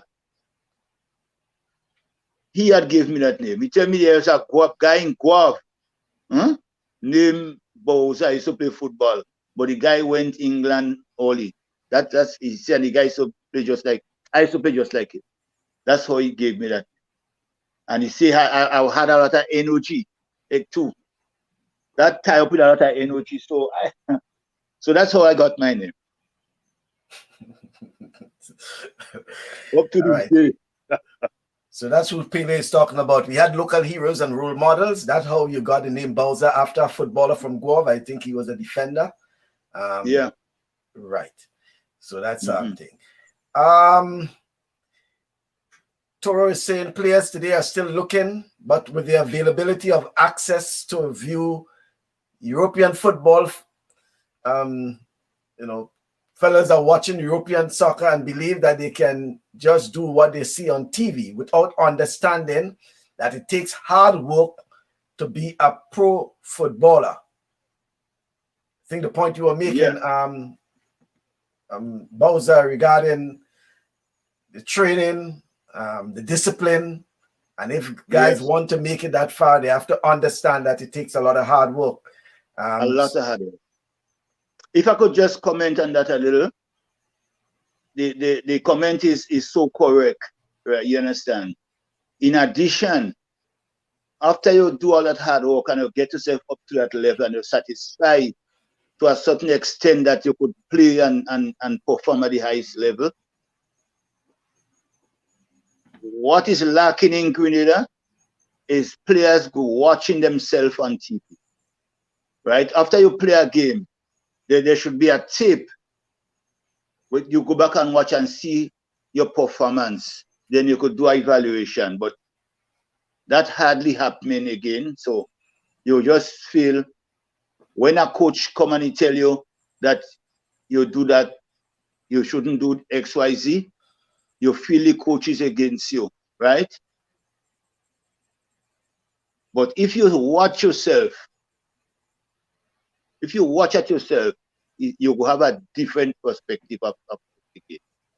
right? Many a times, a coach might say, you don't make that run. You should be coming back. You're not covering. And they will feel, I was covering, But when you go and you watch it yourself, they will say, that's true. So camera, video, right, where players could go back and watch themselves, their performance, then they could better it in the next game. That's very, very crucial for the development of the game too. Not watching Manchester and play. That doesn't help. I mean, you like the team, but that I wonder what you're looking at. You're looking at goals. When you're watching football on TV, them professionals, you have to watch at the tactical move. You understand? The style and all of that. Yeah. Exactly. Yeah. The tactics, where they go and support, how they supporting. You understand? When they pass in. But the majority of players, they're just looking at goal scoring and dribbling. But the real tactical part of the game, how they fitting in the system, when they're supposed to run, if they're running, making that run, if they're coming back and cover, that is what they have to be looking at. So they could get a sense of the importance of the role on the field. Yeah, I agree with that point. When I'm looking at the football, as you said, looking to see the tactics, how they control the ball, how they pass the ball, what it is they're doing different that others are not doing. There is, let me see, why Hurricanes and the clubs would go off in St. John's, like Ball Wizard, competed so fiercely on and off the field and on and off the family again. Family. And then there was a point that was made that Heads George broke Basil's, that's Fontenoy's goalkeeper hand. He tried to save a penalty from Heads. Yeah, I remember that. He was a hard kicker. Yeah, Heads. When Heads kick, Heads used to kick at a certain height, nothing higher than her chest. And I remember that penalty. In fact, I was not there. I didn't see that game. But to understand Heads break Basil, he kicked it away from him and he put it hand and he hand got go. And Michael St. John is saying they're watching boots, hairstyle, and tattoos. That's what they're looking at in terms of the footballers on the TV. Yeah. How many tattoos and a point I want you to speak about in terms of development. Bowzer, do you believe that more effort should be put into the development of women's football in Grenada? And I say women's, inclusive of the girls, that's at the development stage. I knew from, probably 5-6 years ago that the GFA, not GFA, sorry, FIFA, and through CONCACAF and the, associations have invested lots of money into the development of women's football. But in the Grenada context, do you think that there should be effort in terms of developing women's football on the island? Yeah, but women's football is a prerequisite to get money from FIFA, right? I mean, it's just knowledge, right? And outside of that, you'll be in trouble. So based on FIFA requirements, right? We are already a FIFA affiliated country organization. So obviously we have to toe the line. We're supposed to, if we're doing it, do it seriously. We can't just do it because we want a little bit of money, right? Let's do it seriously. I feel women football, I've seen women football. You know why I will support it? I have seen women football in big countries, right? And they're playing as good as any man team, right? And I think our ladies, our women could do the same if we put the right coaches. And we had a program whereby we start from the school to do our program. Women and men are different. Boys and girls are different. A boy go leave his mother house as soon as he leaves school and go in the park. A girl, that's a different cup of tea. So the type of grassroots football you will look from a woman, from a girl, you won't get it. Right? A boy as he leaves school, in the park he going. A girl, she leaves school, the same age, she had to stay home and do X, Y, Z. So it's a lot of emphasis you have to put in developing women football, as you understand, apart from as it relates to development. The boys is easier because they go and they do the thing, they watch and they do the thing for themselves every day. So we have to have good coaches, right? To do that. The coaches have to be people who know exactly the key factors in turning, dribbling, shooting, and everything, all the basic in football. You don't just get somebody because he says a coach. You have to look at him and analyze and see exactly what he's doing, if he's doing it right. Because anything you do wrong with youths, they go just continue doing the wrong. So you have to select the right set of coaches, make sure they know exactly what they have to be doing. So the trainers go by it and continue, and you'll get good fruits from them in the future. Okay. Toro says there was a time only one GFA referee was capable of officiating in games between Hurricane and St. John Sports, Roy St. John. The only referee the players respected. Why so? That was true. And I think Roy St. John has some roots in Guava. I think he has some roots in Guava. And that was true. That's the only man that used to come up and referee, especially in Guava. Yeah.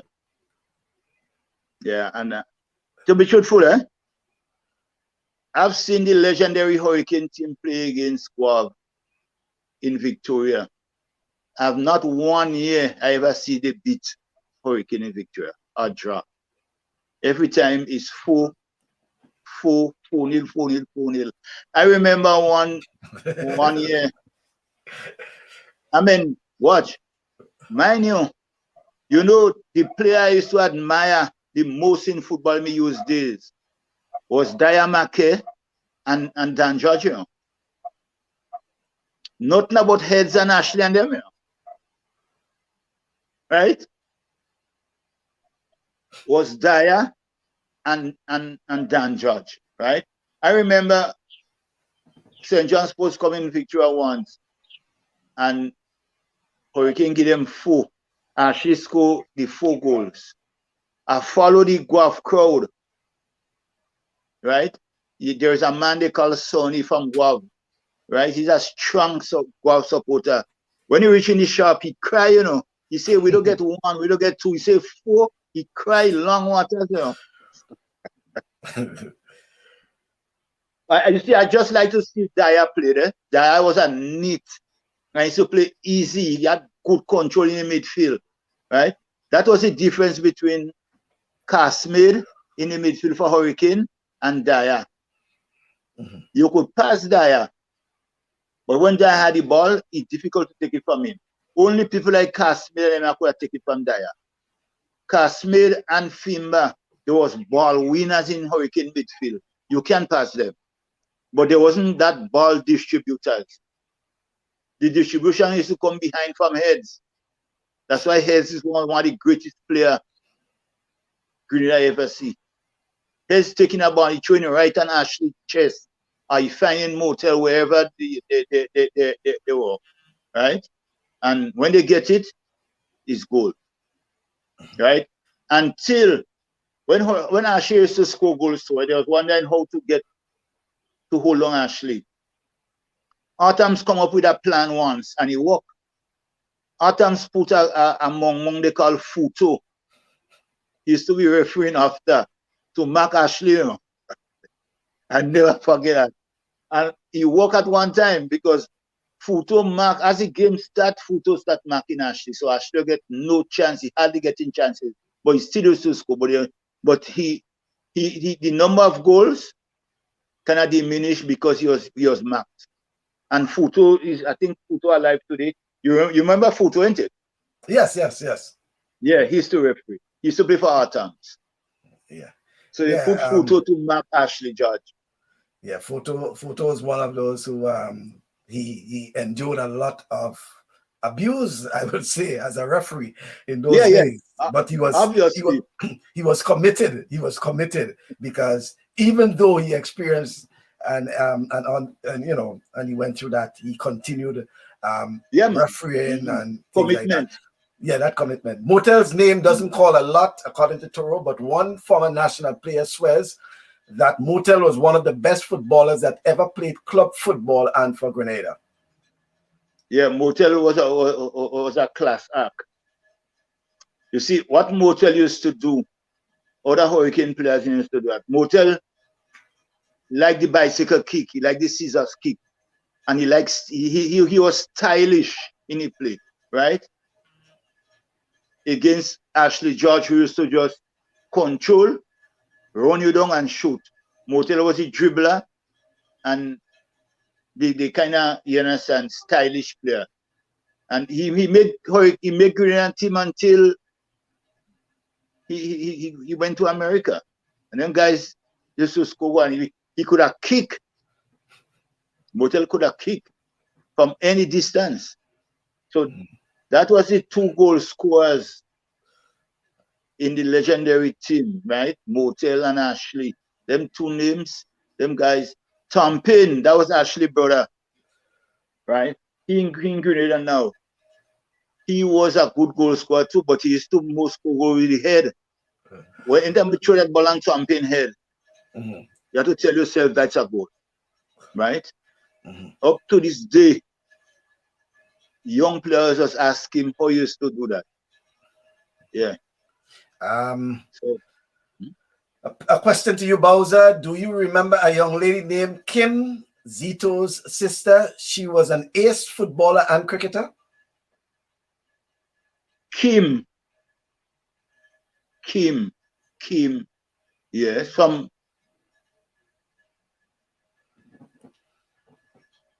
whose sister? He said it's Zito's sister. Zito's. I think Victorians will know who we were speaking about. Okay. So it's Kim, Sim, not Kim. The Sim, not Kim. S-I-M. Oh, it's Sim is the person name. Yeah, Sim. And Sim. She played football, she played cricket, she played marble. All men's sport. Okay. Yeah. And then and the person they talk is Zot. Okay. Zot's sister. So okay. I think Pele probably going phonetically. Someone says that Norris Photo, well, he put Norris, is from Karakou, not Montmorris. I know you refer to him as a Montmorris, but he says he's from Karakou, not Montmorris. Okay. Yeah. I don't know. All right. Well, we're getting ready to wrap up. Commission from Guave, another underrated player. Laziness, not players, was his greatest obstacle. Just by way of a disclaimer, Norris was we touched briefly on cricket a while ago because I think we both stayed up looking at cricket overnight. Yes. Just like you, we stayed up looking at cricket overnight. And then just to let you know before we go, that there's some sad news that former Barbados and West Indies fast bowler Ezra Mosley died in a road accident this morning in Barbados. Ezra Mosley, the former Barbados, West Indies fast bowler, and I think also a coach. He was involved in a road accident, and he died on the spot, on the scene. Wow. This morning. So the sad news. Sad news. only celebrated his 63rd birthday last month. And he was involved in this accident and he died. Very tragic news for the sporting fraternity in Barbados and the Caribbean. No, Toro, no. West Indies has not won as yet. West Indies is batting, and we still supported West Indies, Toro. Yes, man. Yeah, he still supported West Indies. I don't know. Yeah, but we have to. Yeah, I'll stay up and look at them, and I want to see. Yeah, I'll do that too. Yeah, I want to see some of the cricketers, especially those who made their debut. I want to see what they're offering. Still hope, but glad to hear from you, Bowzer. It has been a pleasure, and on this point, I want to wrap up, but also give you the opportunity to conclude by asking you this question in terms of football in Grenada. And it's a sort of two-part. One, what do you, and something I must note is that over the years, Bowzer Wilson has, I don't know if it's strategically stayed away from any controversy regarding football and GFA. And I don't know why you took a sort of low profile for quite a while. And I say low profile in terms of, what you heard Bowzer involved in probably coaching around the Hurricanes, etc., etc. I think you were on a committee within the GFA and things like that. So, but Bowzer has not been in any public profile, and things like that. But in terms of football in Grenada, one, in terms of the GFA, how would you rate the performance of the GFA over probably the last 5 years in terms of development of football? And two, what do you see as football and the way forward for football in Grenada, probably the next 5-10 years looking forward? Well, I will start off by saying it's a very pertinent question you ask, right? And I wish I could give you the right answer. Football in Grenada 30 years ago, I think was higher than now, right? Simply because we didn't get in anymore, right? Everybody was doing it because of the love of the game. Now we getting millions of dollars from FIFA. It's a different, mindset people have towards the game. Could you imagine, right, that the present executive, and it's known, right? The present executive have a big split in the middle, right? So Cheney Joseph as the president, who I think trying his best, right? Because when I say trying his best, he could say, I do X, Y, Z, and he could show it, right? But the real development of the game, I don't think I'm seeing that, right? But Cheney has gotten a lot of things done. In fact, he could point 4, 5, 6 things that he get done. But I think there is a split in the executive. And that, to me, if that split is not remedied in a year time, our football will suffer, right? I don't know why that split, and that doesn't augur good for development and no sports, right? No sports at all. So that had to be remedied. And when I look at the football itself in our country, I've said it already, I'm not seeing the football that we're supposed to be playing at this point in time. Based on what has been, the foundation has been laid by like people like Heads and Big Dog and them the legendary Grenada team. We should just continue, right? Yes, we went to 2 Gold Cup back to back. You could call it a plus. And right now we're in the Gold Cup, right? But what we want, or how I want to see football develop in this country, is where we could get players contracted outside of Grenada, especially in Europe. Forget about America, right? You could start in America, then you could see the development of the game. And we see Grenada was consistent in football in the Caribbean. Grenada was the third or fourth country in the Caribbean. We used to be with Trinidad, Suriname. I remember Trinidad, Suriname. Jamaica was not there, and Grenada. There's them three teams that used to be top in the Caribbean, and Haiti, right? Cuba to a lesser extent. But right now, Grenada is somewhere 12th in the Caribbean in terms of rank. And we have to bring it back that way. And in order for it to go back that way, there must be unity among the executive members, right? Because some pull in one way, the next, and others pull in the other way, and they're trying to So that's the reason why I stay in a way. I don't want to get aligned. Nobody not supposed to say, well, I'm that side. My thing is for football development. And anyway, if they call me right now and they say, boss, I want you to be part of the executive, meaningfully, I will go. Just for the development of the kid, but not to take side. Too much of politics in the football in Grenada. And that is what killing it. We have to be united. We should be far advanced in our football development, right? And to me,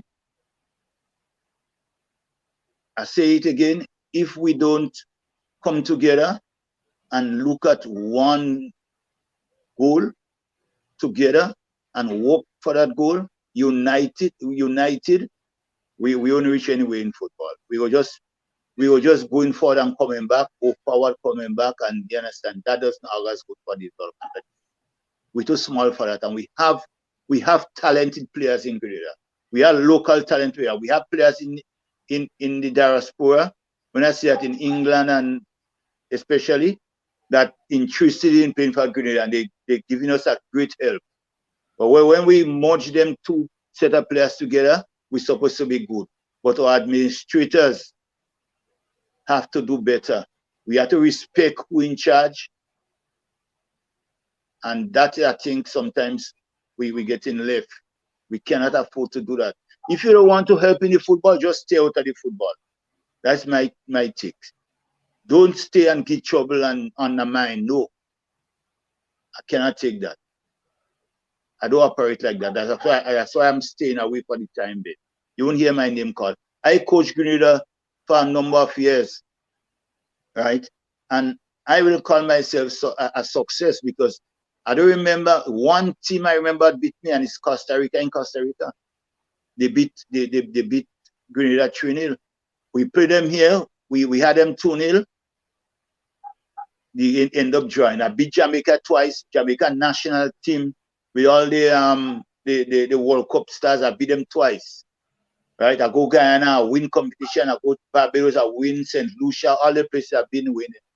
And it's like, what I find in Grenada football too, they doesn't respect locals. Like, when you're a local coach, they don't respect you. They feel, you understand, maybe you're from Victoria or you're from Sotes, you're not good enough to coach the national team. But sometimes they bring coaches here that doesn't win a match, a game. Again, outside coaches have to know the fundamentals of the local players, right? What they like, what they don't like. You understand? The culture is very important. And sometimes you have to take years you have to come and stay in Grenada and learn the culture, then it will be a good coach. That's what August Luther did. A man coming from England today, you won't be able to get success. You have to come in and leave, because you're the coach. You have to go around, go in the community, look at players, look at teams, right? And I don't think that has been done. I don't say them coaches they bring in is not good, but they have to spend some time in Grenada learning the culture of the players and the people. Then you understand. Then you could make a meaningful contribution toward the sports. So again, I want to thank you for having me, and all the listeners throughout the length and breadth of Grenada Caribbean Diplomatic and even the diaspora. I'm always available to make my contribution to football. I will never give up this game because the game bring me, and taught me a lot of things. And up to this day, I feel I'm the best player in Grenada because my brain, I have a football brain, right? I still have what I just can't carry the load. So thank you, Michael. Yeah, but before you go, you consider yourself the best player, but you still don't want to put yourself on the Hurricane 11. Nah. You see, when one select himself, yeah, you understand, he deceiving himself. Somebody had to select me, right? All right. I understand, but I do appreciate. Just one thing before you go. I know you rap already. That was a question that came early on, and Cleve Deputy was asking, how would you rate Major Jackson as a defender? Well, Major Jackson, yeah, good question. Major Jackson was quick. Major Jackson was fearless, right? Major Jackson was rough, but Major Jackson wasn't that crafty player, right? Right. So that's how I rate him. You see, in those days you need them kind of defenders. In those days, because to come up against Guy Low and them guys and them we are at skills. When you come to Jackson, you have to think, right?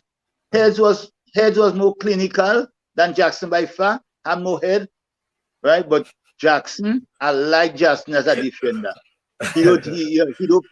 I love Jackson as a defender.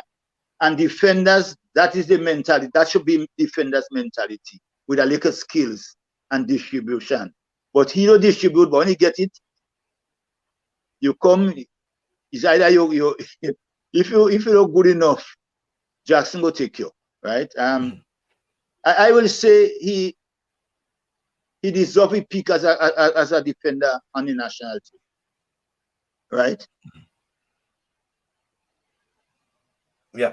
All right. Fair enough. And thank you once again. I appreciate. And as we go into the final night of cricket, I hope that my hope is your hope. That yeah, man.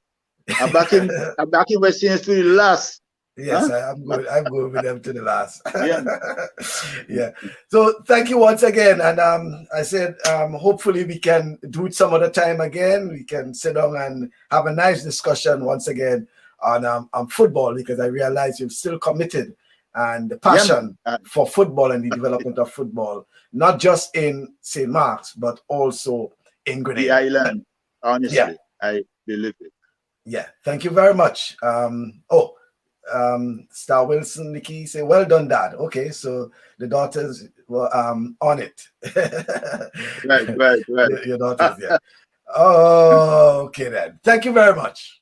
You're welcome, man. Blessings. Okay, yeah, all right. Okay, so folks, that was Bowzer Wilson from Hurricane, and providing us with quite a bit on the exploits of Hurricane and Bowzer Wilson and others over the years. Thank you very much, folks. And come next Saturday, we'll be speaking to the Royal Grenada Police Force Sports Club, and in terms of clarification, as Bowzer would have said in the start, Hurricanes was not just was not involved just football, but also they had a cricket team back then. So that's why it was a sports club. So they had both football and cricket. The same Clovey and others played, Clovey played cricket. And they had a number of national cricketers who passed through Hurricanes. And as he indicated, the name, from what he understood, the name derived from Hurricane Janet, after Hurricane Janet. And there was some, discussion as to whether it was an Englishman or a Grenadian who gave it a name. But in the start, very nice introduction with Bowzer Wilson. On Thursday, we continue our program, and on Thursday, we'll be speaking to a former national and Grenada and West Indies player. That's Camillus Alexander. Camillus Alexander is now a cricket coach in a cricket academy in Atlanta, Georgia, and he will be joining us on Thursday to speak about his exploits when he played for Grenada, played for Windward Islands, played for West Indies as a spinner, a leg spinner, leg off spin, so Camillus is now a coach with Cricket Academy in Atlanta, Georgia. He also, by the way, he also played cricket for the United States. He also played cricket for the United States. Yeah. And on Saturday, we will be with the Royal Grenada Police Force Sports Club. And then the following Saturday, it will be Paradise Sports Club on the trot. And we hope to be adding other clubs as soon as they can confirm, and they have someone they can confirm to be on the program. Whether it's Carnage, whether it's Honved, whether it's Queen's Park Rangers, well, some of them we have asked, we have requested, and to some extent they haven't showed interest, acknowledged, whatever it is, but we'll continue, okay? But I want to thank Bowzer Wilson for his contribution to the program. It was so refreshing, over the past few days, speaking with Bowzer, and some of the discussions were not part of the live broadcast, but was so encouraging and so much a knowledge of things that we'll be able to share with you from time to time. Thank you also to Pele and Toro and Clev and all the others who have been part of the program over the past few months. I want to thank you for being part of the program. So once again, thank you very much. Yes, Toro. Yeah, I think West Indies will win, but they may be able to hold on for a draw. Okay, Bruce Bay and all this. So, yeah, these guys are very important for the program. The Roman Catholic parish priest, Father Bowring, was instrumental in the formation of Hurricanes. Players from the club represented Grenada in both football and cricket. Yeah, very much. So that's the name of the priest, the Roman Catholic priest. I think he mentioned that. Yeah. How is New Jersey, Edwin Sam? I think there's snow in the forecast again. Okay. Yeah. Okay. Thank you, everyone. Rudian in Canada, thank you very much for being part of the program, being supportive. And as I said, on Thursday, we'll have that's 6:30 Eastern Caribbean time. Well, 6:30 Eastern time, 7:30 Eastern Caribbean time. Camillus Alexander, Royal Grenada Police Force Sports Club on the trot. That's next Saturday, and the following Saturday, Paradise Sports Club. We'll continue with the discussion. Green Street. Okay. So thank you, folks, and do enjoy your Saturday. Do enjoy the weekend. And as I indicated at the start, I want to wish you, everyone, happy independence. Happy independence, Grenada. Thank you very much.